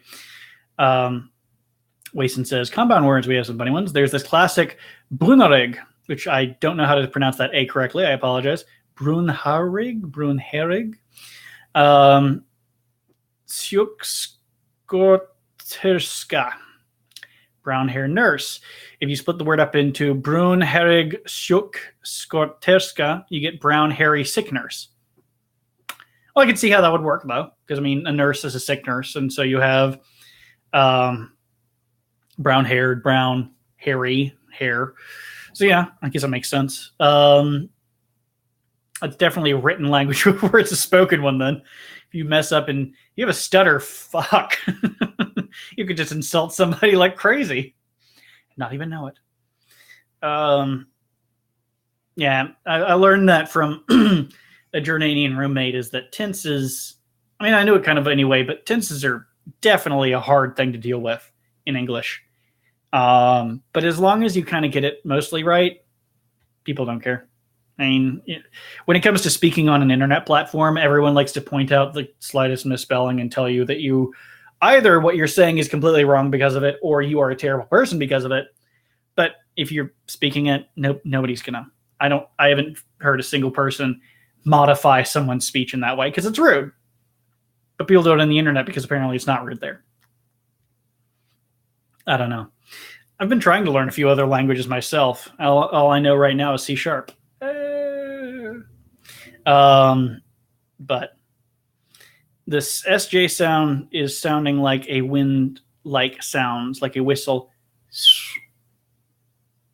Like a whistle without the whistle. Sioux. Like Sioux? Like the Sioux Nation? Or like Mr. Haney from Green Acres. Not that anyone here is old enough to have known what that show is or who Mr. Haney is. But I digress. Also like the old man from Family Guy. Yeah. I wish I could entertain you with more, but I don't have much of anything. Going back, the lazy way is saying like shoe. Ah, shoe, I see. I was saying like Sioux, because J being I in classic Hebrew-ish texts. Yeah, I see the religious influence in American culture, why don't you? Thank you. You're welcome.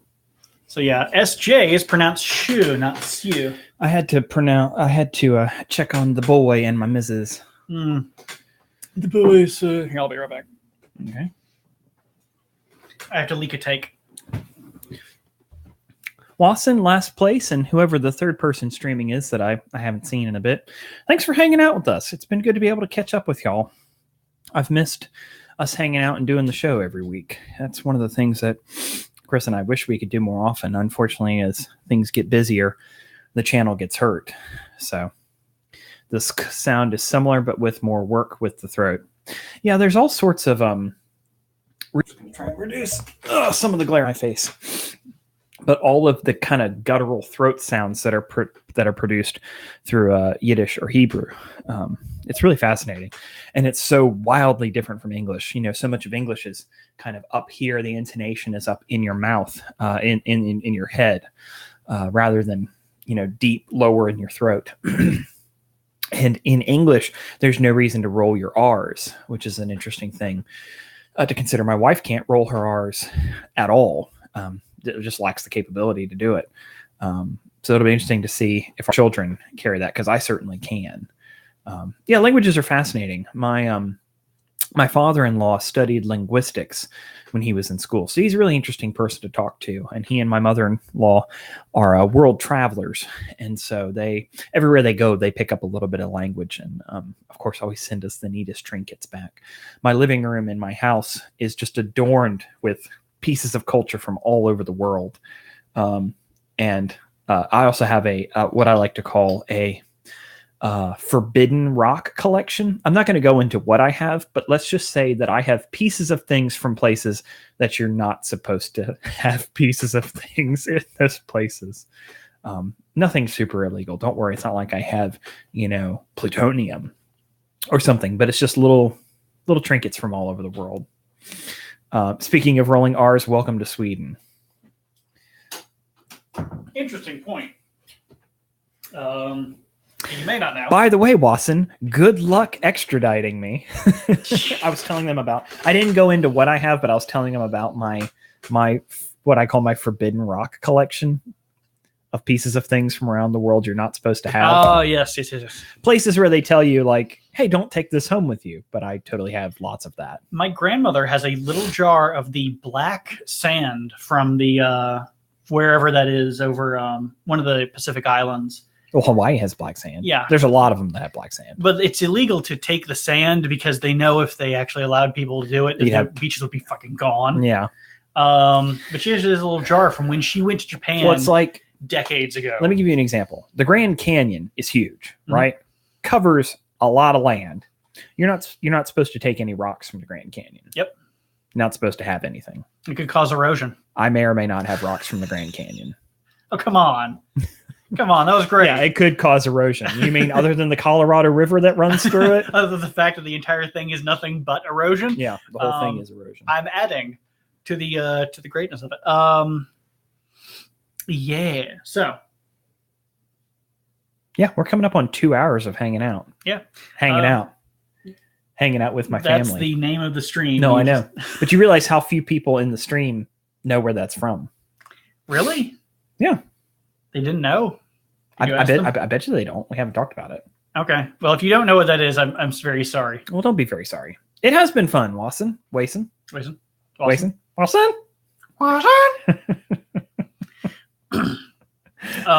we can try to do movie reviews, and yeah, we'll try to keep it positive because I actually think it's more interesting if you try to tell the positive side of things. Like I said, I would love to talk about movies that people don't know about that are actually really good, or movies that they haven't given a chance to. Yeah.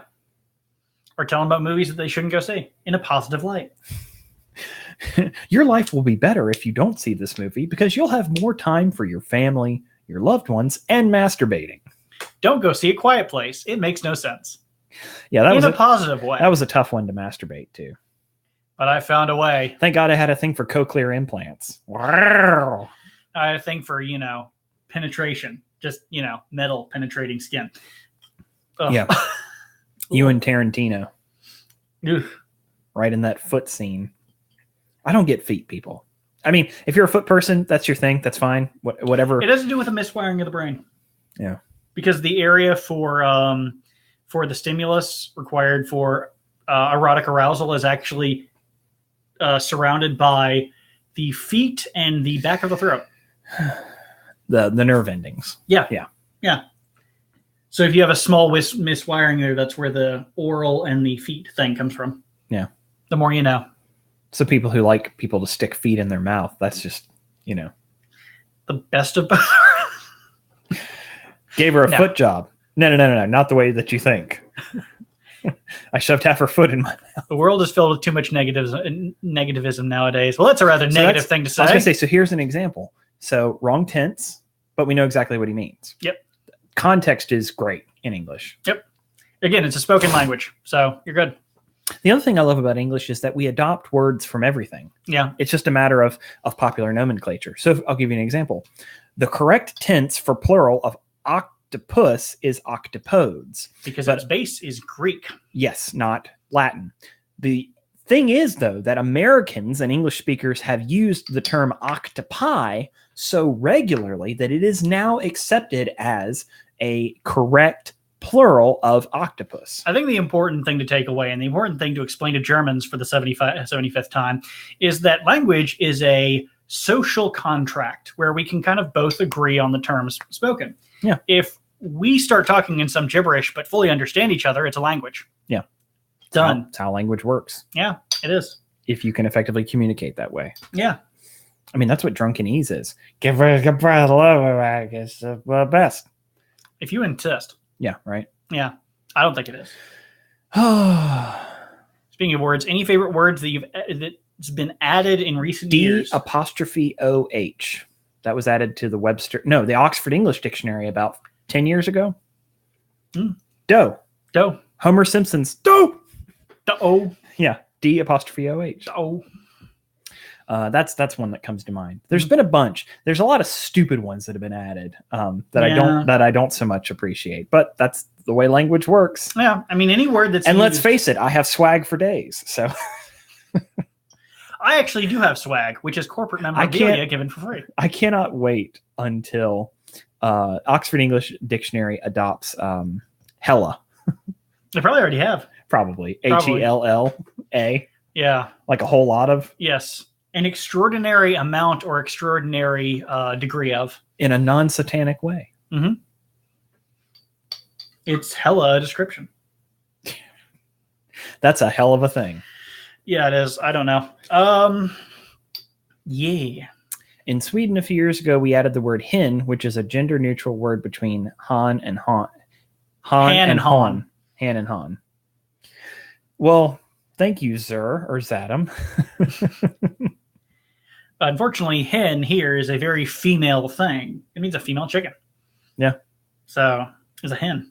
Yeah. And a male chicken's called a cock. Yeah. Or a rooster. Or a rooster. Yeah. Not as exciting. Not as fun to deal with YouTube's filters either. Nothing like a big feathery cock in your face. Giant black cock all over the place. Oh, geez. You know, it is nice about people in Sweden that they are multilingual. Yeah. Because here we can essentially order a burrito and ask for a beer in Spanish, but other than that, it's not happening. Yeah. You know, you're lucky if you can ask for a water closet. Most Americans don't know what a water closet is. You know what always gets me? Have you thought about the difference? So the correct term in American would be bathroom, but I prefer the term shitter. Where's the shitter? Although if you walk up to somebody holding your groin like, yeah, they probably know what the hell you're doing.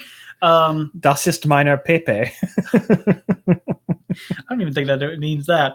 No, it doesn't. But where was I going? I have no idea. We're going backwards. Cock in Sweden means chef. Well, good to know. Cock Boyardee. Yes. Oh, God. That's an interesting question. Do they sell Chef Boyardee in Sweden? On like the American shelf? Or worse, the Italian shelf? Oh, God. That'd be great. That'd be great. I will take a can of your finest spaghetti O's. Yeah, because get this. PBR, which is Pabst Blue Ribbon. Pabst Blue Ribbon, yep. Is sold in China as a delicacy. Actually, compared to Chinese beer, it is a delicacy. Yeah. And I know this. My mother and father-in-law lived in China for a few years, and they're like, Chinese beer is like dangerous for your health. Only the smallest amount of formaldehyde. Well, one, it tastes like water. Two, there's almost no alcohol in it. And three, considering where they manufacture and bottle it, it could actually be irradiated. You know, there's whole cancer cities in China. It's bad. Yeah. So. Yeah, just eat the gypsum with your food. That's great. Wasson doesn't know if they sell Chef Boyardee. So that's probably a good sign that they don't have it there on your American shelf. You're likely to find wait. The question, do they have an American shelf? Yeah. Most international places generally will have like a, international section with American foods. I'm glad about this. I lived where you can buy Oreos. And I lived Snickers. in an area. I lived in the city that had this really up end to it, really ritzy, highfalutin. You remember Merriman? Yeah. International aisle. Yeah. Well, their international aisle had British foods, and some do. Some restaurants. Yeah. I mean, some grocery stores do, but they had hobnobs. Oh yeah, hobnobs. And I would chocolate hobnobs. And I would buy that shit like crazy. Jaffa cakes. Yeah, they're great. British cookies are always disappointing, though.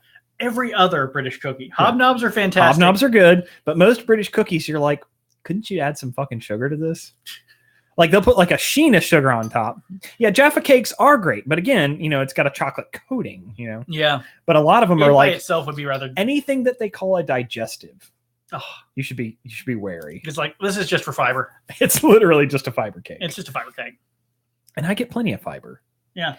Because we eat greens, which is literally just leaves that we've cooked. Mm-hmm. That's more of a southern thing, though. Yeah. Well, everybody else is into kale now. Kale's the hot food. Damn that kale lobby. Somebody tried to convince you got to watch out for big kale. Somebody tried to convince me that kale could cure multiple sclerosis. And I was like, you fucking what? Maple syrup butter a few years ago. I can find the syrup, but unfortunately no butter. Well, maple syrup butter is pretty easy. You get your maple syrup and you get your butter and you just whip it together. Yeah. Just whip it. And if you think maple syrup butter is good, try honey butter. Yeah, mix some honey with some butter. Yeah. And if you really want to be low class, put some cinnamon in there too. That's some good stuff. Yeah. Tastes so good, your tongue will beat your teeth out just to get to it. Oh, I really should drop more kind of like colloquialisms. Southern colloquialisms. It's really weird. I hope you realize that when we say Southern, we mean Southern U.S. because not South American, not Southern America, not South American. Yeah, that's. And even then, Southern means Southeastern, not Texas. Southern. Yeah. No. Texas is not Southern. They drink sweet tea, but that's about it. And they call beef barbecue. Ooh, yeah. Yeah, I know. A whole bunch of people are going to go, but my beef brisket. I mean, take your beef brisket and throw it in the trash. It's tasty, but it's not barbecue. It's not barbecue. It's steak with A1. Congrats. You found out how steak goes with A1. Yeah. Congratulations. It's not pulled pork. Yeah. Even then, I have a hard time calling chicken barbecue. If I can see where they're going with it, but no. Never been too much into honey, too sweet for me. Oh. I'm surprised you'd be into maple syrup. Then. Goodness. If it weren't forbidden right now, I could get... Wait, it's forbidden? Like... You can't make a statement like that and not elaborate. You must explain. Is it like you're on a diet? Because then I can understand. But don't tell me that Swedes have forbode, well, to grill it. It's halal. You can't grill? Like, why can't you grill barbecue? Too dry ground. Carcinogens. No, it's too dry outside for open grilling. Okay. I mean, I've been in places that are like that, so... I used to live in an area where when it meant drought, it meant no one else had water except us. We always had water. You could run your tap for days. No, it wouldn't affect anything. But oh boy, everybody downstream had to feel it. Yeah. Well, hopefully things moisten up there in Sweden for you. Sweden's on fire right now. Ah, poor Sweden. This country is on fire. Yes. And with that, I think that's a good place to 70 fires. Jesus. Tell people to stop lighting shit. Todd, help us. Todd, help us. Glory be unto Todd. Todd moves in mysterious ways. Okay. Considering Sweden is 70% forests. Firest. No, I actually like firest. That's what it is right now. I like to play on words. All right, y'all. We'll see you later. It's been fun. Bye. Bye-bye.